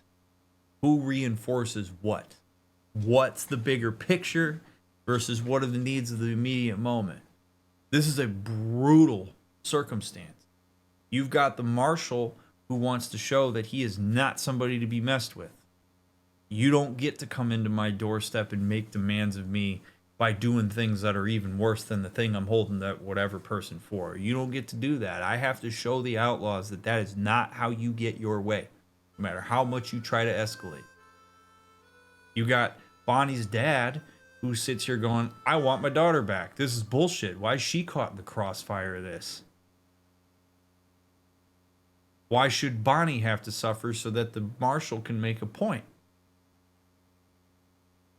Either one of those more valid than the other? I don't think so. What makes this impossible? And then you got John, who's like, glad I ain't the marshal, and glad I ain't Sam.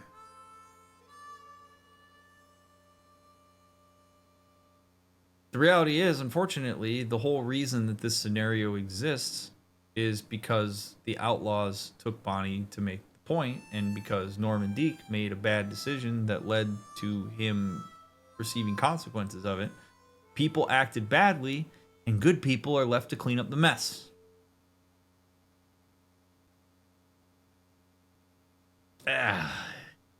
Cuts deep, because that's the reality that so many live in right now, and it's terrible.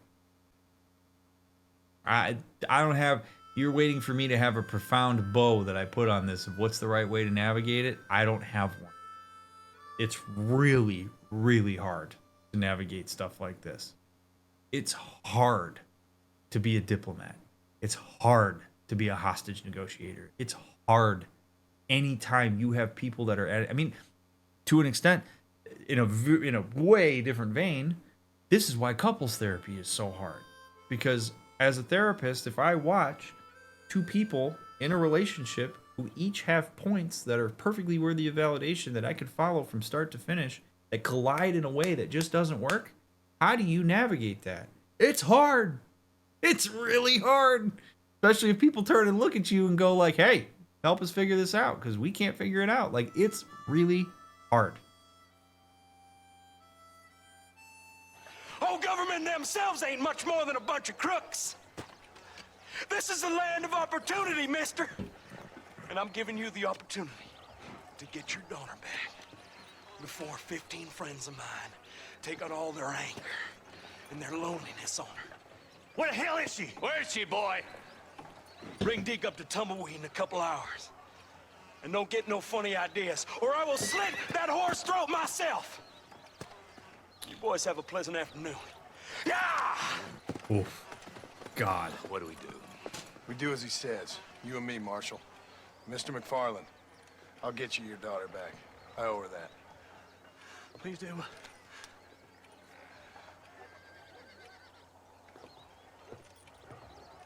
So John becomes the triangulated party that pulls the trigger on this. And this giant collision, the unstoppable force and the immovable object that I just talked about hinges on one thing. That the third party who was present at the time, who possesses a skill to intervene, feels a sense of indebtedness to Bonnie. She happened to save him, and he's been helping her out, and she was real nice to him, and so, well, I owe her that. So that's what makes the call, and oftentimes, it can come down to that. That there just so happens to be one little anomalous thing that's enough to put a tiny little pebble on the pile of rocks and tilt the scale in one direction and people go on it. An entire system of justice in the town of Armadillo perhaps collapses because John Marston felt indebted to a person who got wrapped up in some bullshit that a gang was pulling. I'm not saying that's right or wrong. It's just that's the fascinating part of this entire thing. And what this reinforces to the town, again, is that some people are more important than others. Because if you're a bystander who's either on the street watching this happen, reads the paper about it, sitting in the saloon looking through the window like this, what do you see?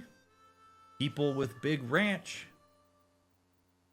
People who have resources get a little extra help from the fuzz. Fuzz will even bring mercenaries, well-accomplished mercenaries, to help you out. What happens if my needs aren't met? And again, you start compounding this in the many layers that exist in a society and in a culture and in an environment. All of a sudden, you start to have people who get pretty disenfranchised with a system that works for some a lot better than it works for others. And what are the mechanisms that facilitate that? Is it how much you have? Is it what you look like? Is it what your personality's like? Is it who you run with? Is it the goods you provide? Now all of a sudden I gotta find a way to make myself useful in a particular kind of way, or I ain't gonna be protected. It gets crazy real fast. I'll teach you some respect for the law. This stuff's good, man. This is why I love games like this that are so willing to just be real with some of these concepts. It is so fun to talk about this stuff. And relevant, in my opinion. This is 1911, and all this stuff still happens today, 2025. And in whatever year you're watching this. Because it's humans trying to figure out how to control a thing that's not particularly well controllable, but also is. It's just wild. Hurry up, boy. Let's go. Quick as you can, deputy. Make sure he's tied on good.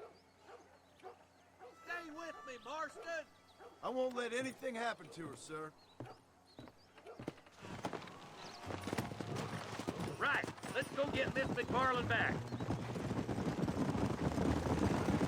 See, this is what happens when the Federals interfere in our affairs. Are you happy now? No, I ain't happy at all.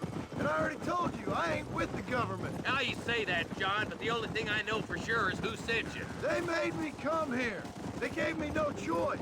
That's your federal government, Mr. Johnson. They come down here dressed as cocky as the King of Diamonds, talking a lot of flannel about helping us, about spreading peace and civilization to the West, but they brought nothing but trouble and taxes. I agree with you. Wolves in sheep clothing, all of them. Rob you, then make you pay to have someone investigate the crime on your behalf. People around here have been fooled into feeling protected, when they're worse off than they were before. The fellas I know don't care about people. All they care about is lining their pockets. Yeah. Why's this sorry son of a bitch so important to them? Norman Deke Williamson's right-hand man. In other words, a glorified errand boy. Wait, Marshal.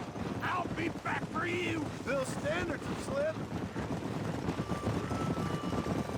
We already filled you with lead once, you ugly Deke's bastard. the kind of man who's mean enough to be second in command, but too cowardly and stupid to ever be a leader. Don't ever use that line near your deputies.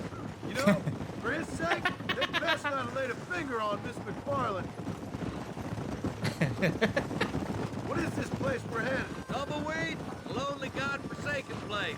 Some people say it's haunted. It was quite a town back in its day. Then they built the railroad to Armadillo and went clean past Tumbleweed. That was that. Pretty soon, everybody had up and left. Now it's just thieves, smugglers, and bandits. Scum like Deke here. Oh, popular spot for lynchings, too. Let's try to avoid that if we can, Marshal. Boy, oh boy.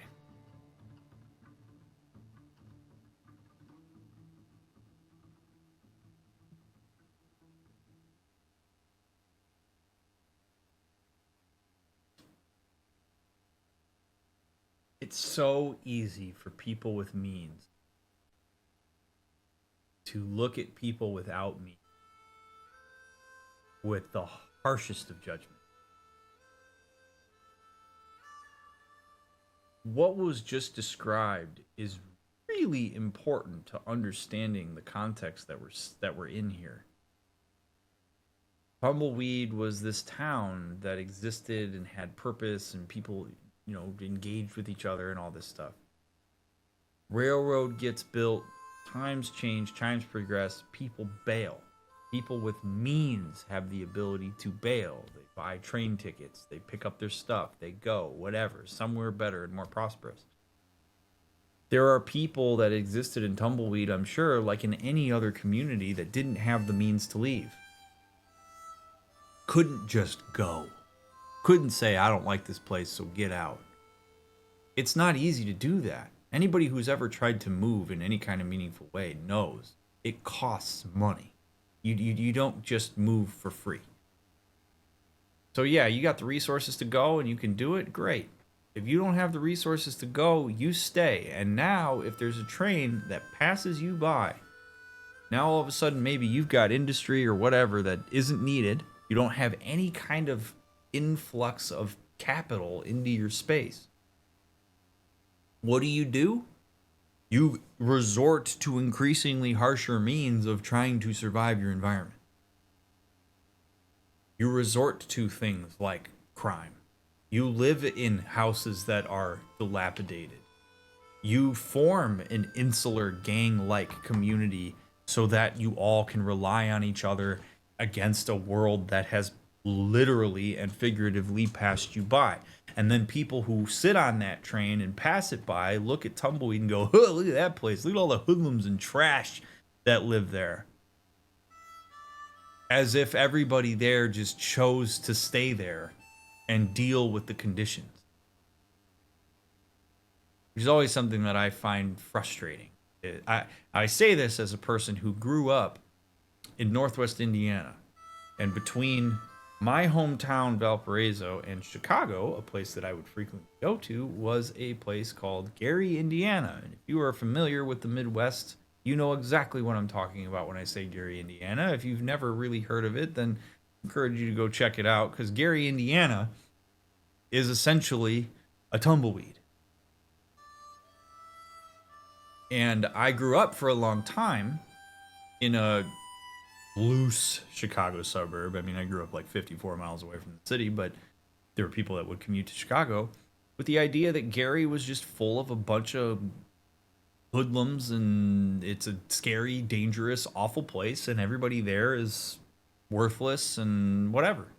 That's just it's the narrative you heard. And if you drive past Gary, or you take a train past Gary, and you see how dilapidated Gary is now, so many people, oh, you don't want to go there. There's jokes about Gary, Indiana that exist all the way out here in Vegas. There are people, I'll say Gary, and people immediately go like, oh, God. But when you really think about it, a space like Gary is sad. Sad in the sense that, like, yeah, maybe it didn't keep up in a way that it needed to, didn't diversify what its economy was built on. But the people, you don't drive past Gary, Indiana, and think to yourself, oh yeah, the people that live here must really want to live here. I'm sure if there was anywhere on the planet that they could pick, they'd pick Gary, Indiana as it is in 2025. Some might, because they feel a sense of foundation to that space. They have history there that they don't want to leave. But it's fascinating to me how people with means who can move around and maybe live in a lot better environments will look at that and think that that's a decision that people made that they want to make. Rarely do people want to do that.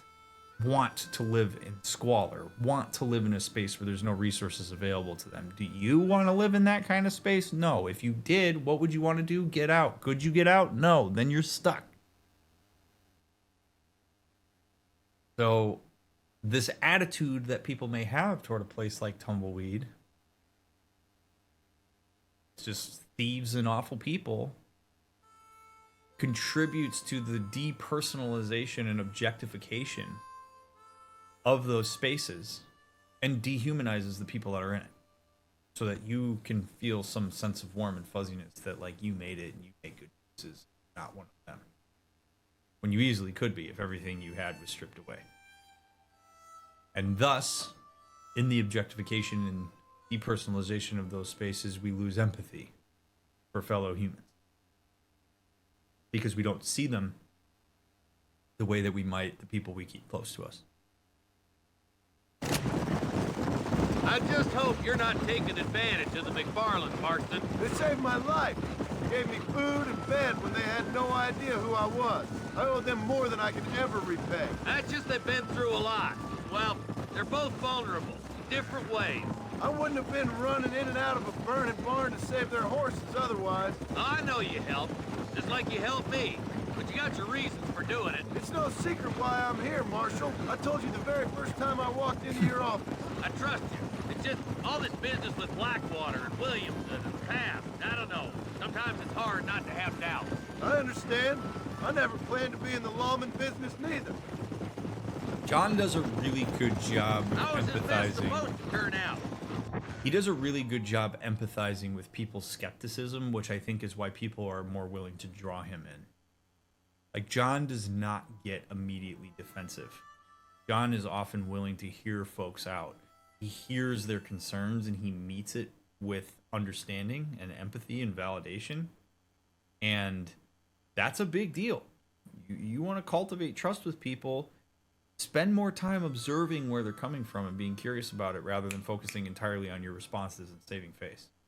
It really makes a difference. Sending an outlaw to do the work of a lawman. That's madness. Ain't much difference between the two, as far as I can tell. There have to be rules, Marston. Even you must understand that. It's easy to make up rules, but they ain't much use if people don't understand why. Like my son, if I tell him not to do something, he'll do it anyways, just to spite me. If I punish him, he resents me for it. But if I show him why it's wrong, at least he has reason not to do it again. That's nonsense. That is not nonsense. That is excellent parenting. Outlaws were nothing more than animals. And look at Deke here. Go to hell! Man has worked hard at civilization. Your boy steps out of line, you whack him. He does it again, whack him harder. You're a good man, Marshal, and I respect what you're trying to do. But from what I've seen since I've arrived here, the law ain't really working. Criminals. Yeah, man.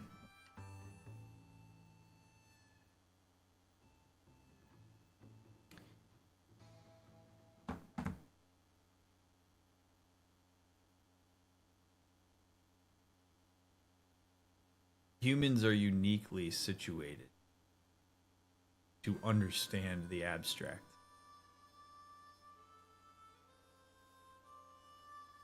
So,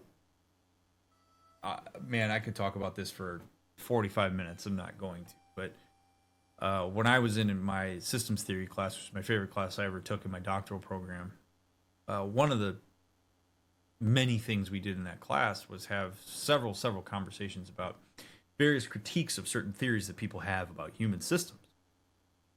Hence why the class is called system theory. And there's a model in family therapy that was uniquely rooted in the idea that you want to view human systems no differently than animals, because humans are animals.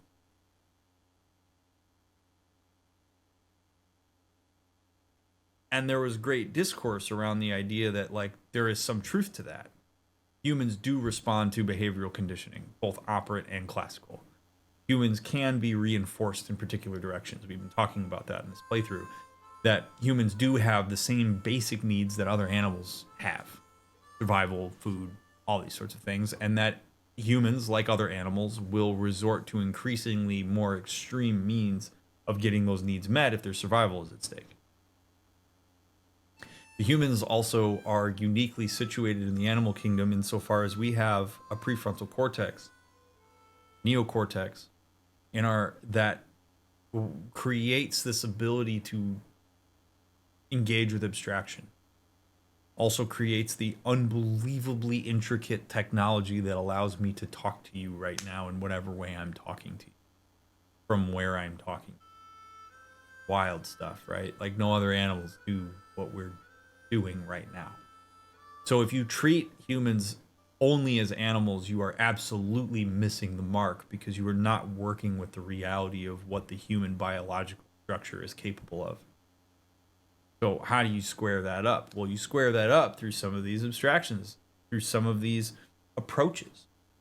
If the marshal says rules is rules, and it doesn't really matter whether somebody understands what they are, you just have to put reinforcement mechanisms in place and call it a day.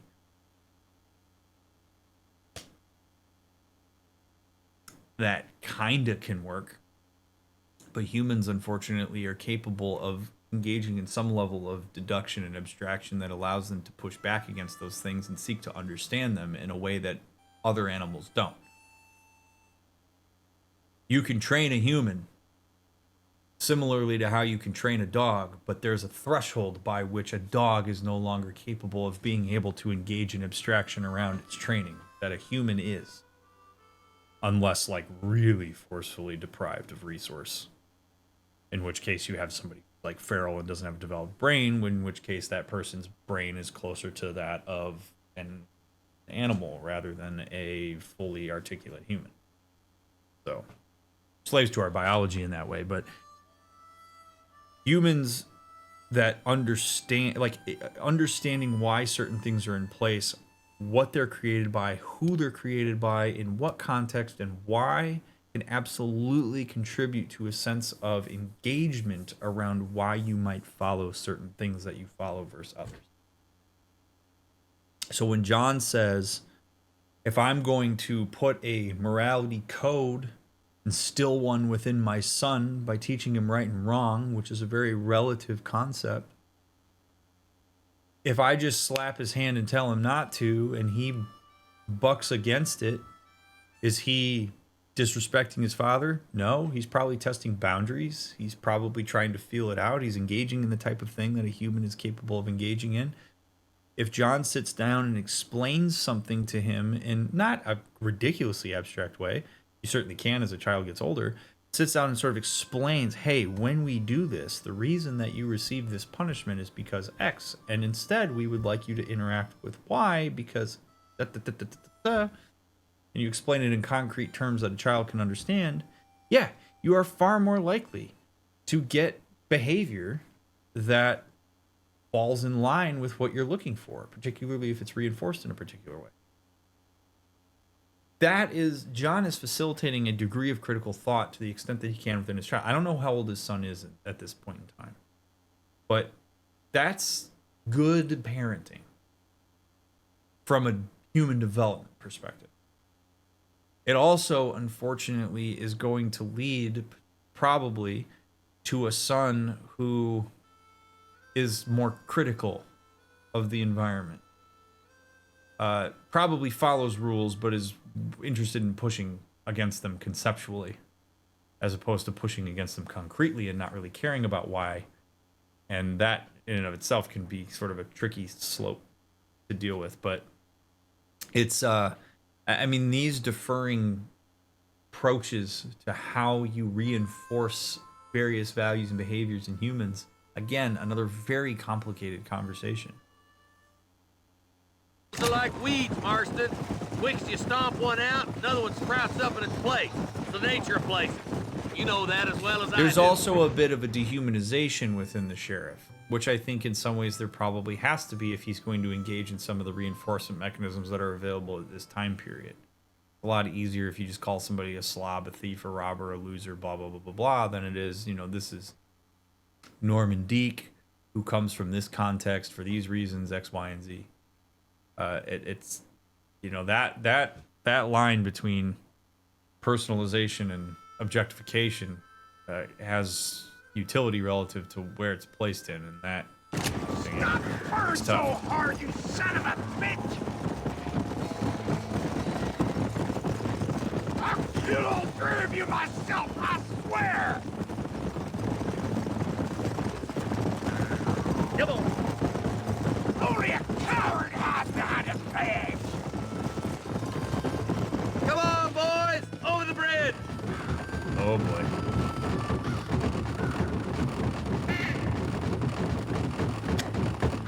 Gil!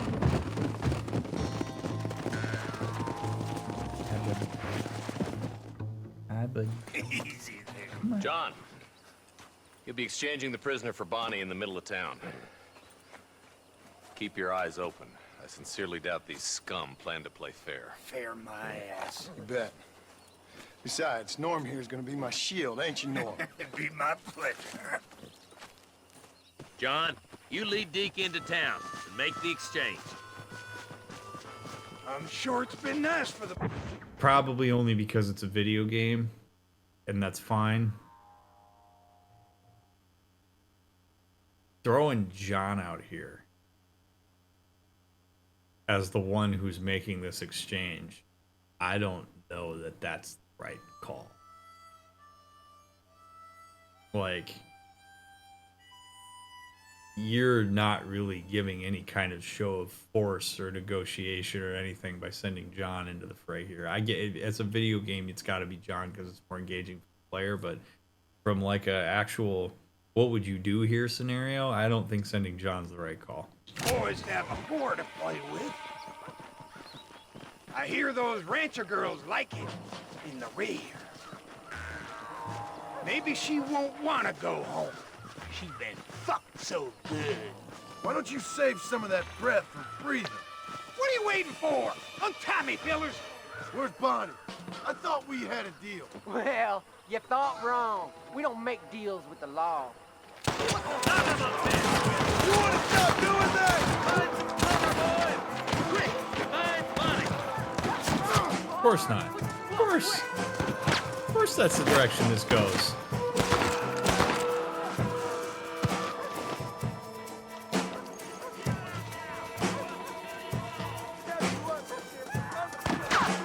You bunch of suckers. Where's Bonnie, you sons of bitches?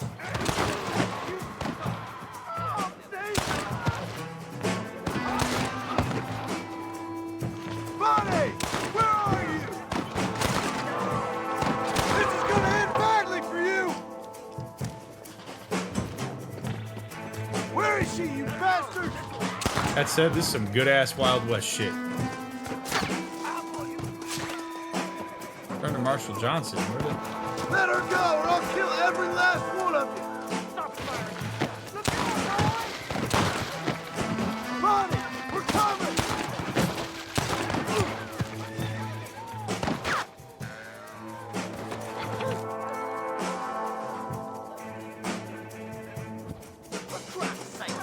Oh my god. Holy I won't shit. let you die, Bonnie! Where the hell is she? Touch her again and you're all dead!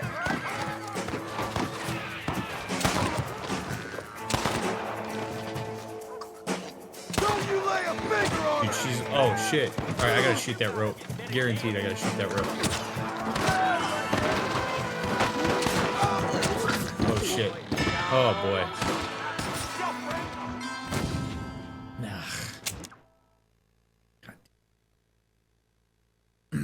Where's Bonnie? I thought...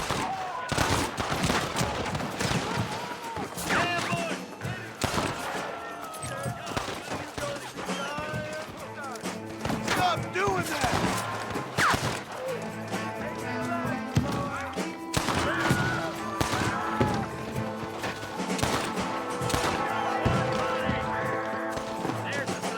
Keep trying to hit X to reload. Oh, man. God damn.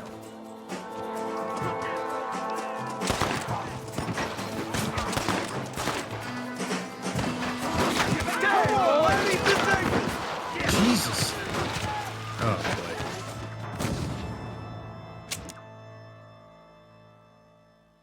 DrMick, use Deadeye. No.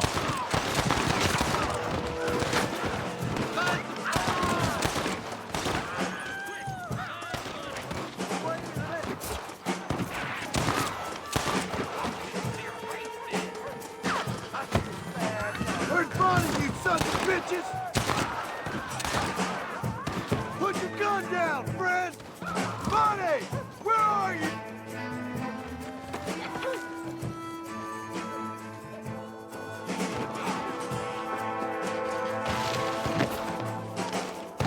You're gonna be fine, Bonnie! Well, no, you're gonna be traumatized now, Bonnie. Brutal trauma you're gonna have to deal with. Get away Sucks from a her! lot. This is what you call outnumbered.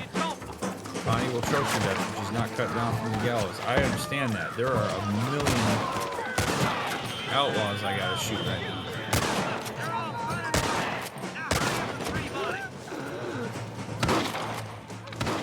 Yeah, sure. I want to shoot birds right now. That's absolutely. Too close. Oh boy. I see him.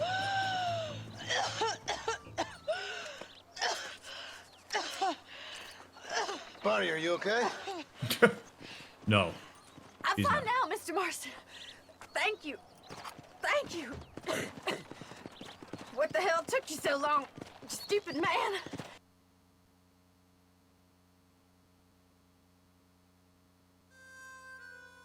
That's a hardy human right there.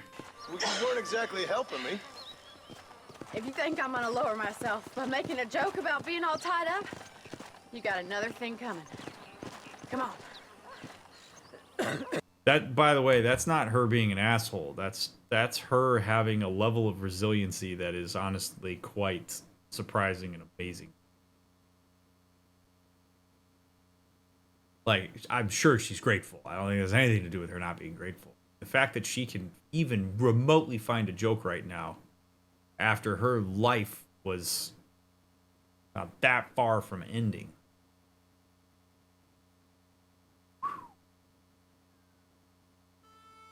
Ooh-wee. It's not impossible, by the way. I mean, there are people that can deal with some shit and they find their way through it. But there is some real resiliency there. I'm not suggesting that she's not necessarily going to be dealing with some trauma around this, but not for me to dictate necessarily whether Bonnie's been traumatized. It's for Bonnie's brain to recognize or deal with. You know, humor can be a hell of a thing that can get you through. I mean, humor in some ways can be a product of resiliency. You may be asking, how do you become resilient? You become, it's not a one trick do this thing that DrMick said and all of a sudden you're more resilient. There's a whole lot of things that contribute to resiliency. There's temperament, there's learned experiences, there's really proper scaffolding, there's distress tolerance, exposure to various experiences that a person also received a degree of support through that allowed them to process it in a particular way that they can borrow from in an adverse moment going. I mean, there's a million ways that a person can develop a degree of resiliency. But I think in her response there, we're seeing it.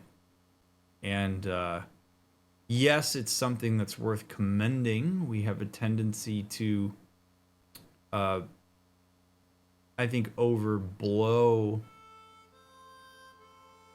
a person's like fortitude when we talk about resilience. Like, people with high resilience can still be deeply affected by things. Doesn't mean you're not affected. Resilience just means that you potentially have a bit of a shield between you and debilitating trauma. And we don't want to just go, oh, she must be okay, but we also don't want to be like, you're traumatized. Like, it's not for us to determine. Time will show us what Bonnie's actual reaction to this is. And it sucks that she had to go.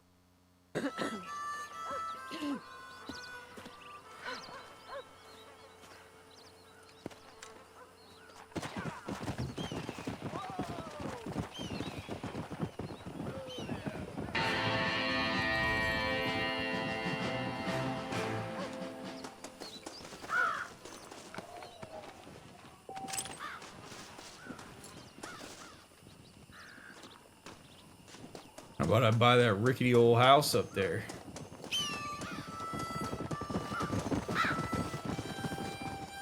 Boy, tumbleweed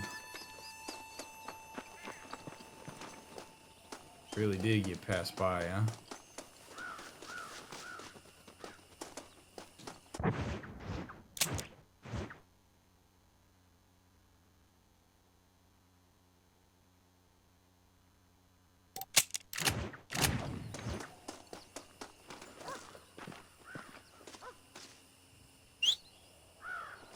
We're gonna ride back through here again at some point so I can go explore that house. Come on.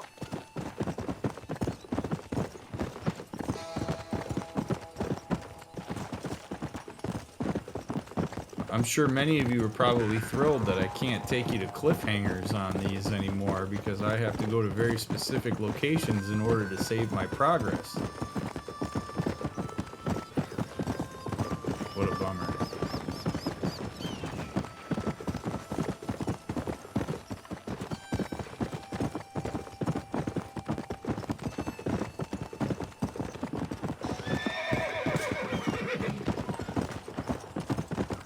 You know, when DrMick's trying to get to his old rental property,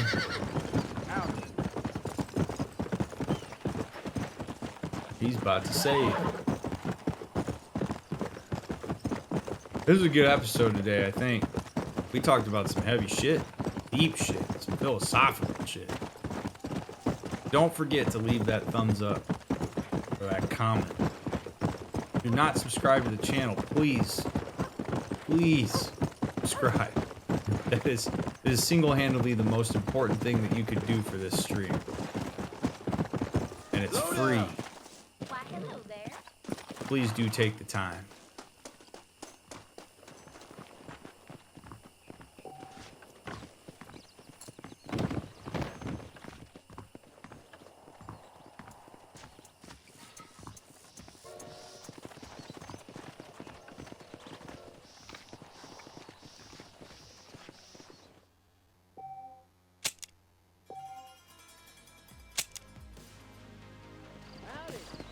Alrighty, friends. Thank you for watching part 4. I certainly do hope that you will come hang out again in part 5. It's been a pleasure. If you are binging, I will see you right here in the next episode. If you're waiting for the next one to come out, I'll get it out to you as soon as I can. You're awesome. You matter. See you in the next one.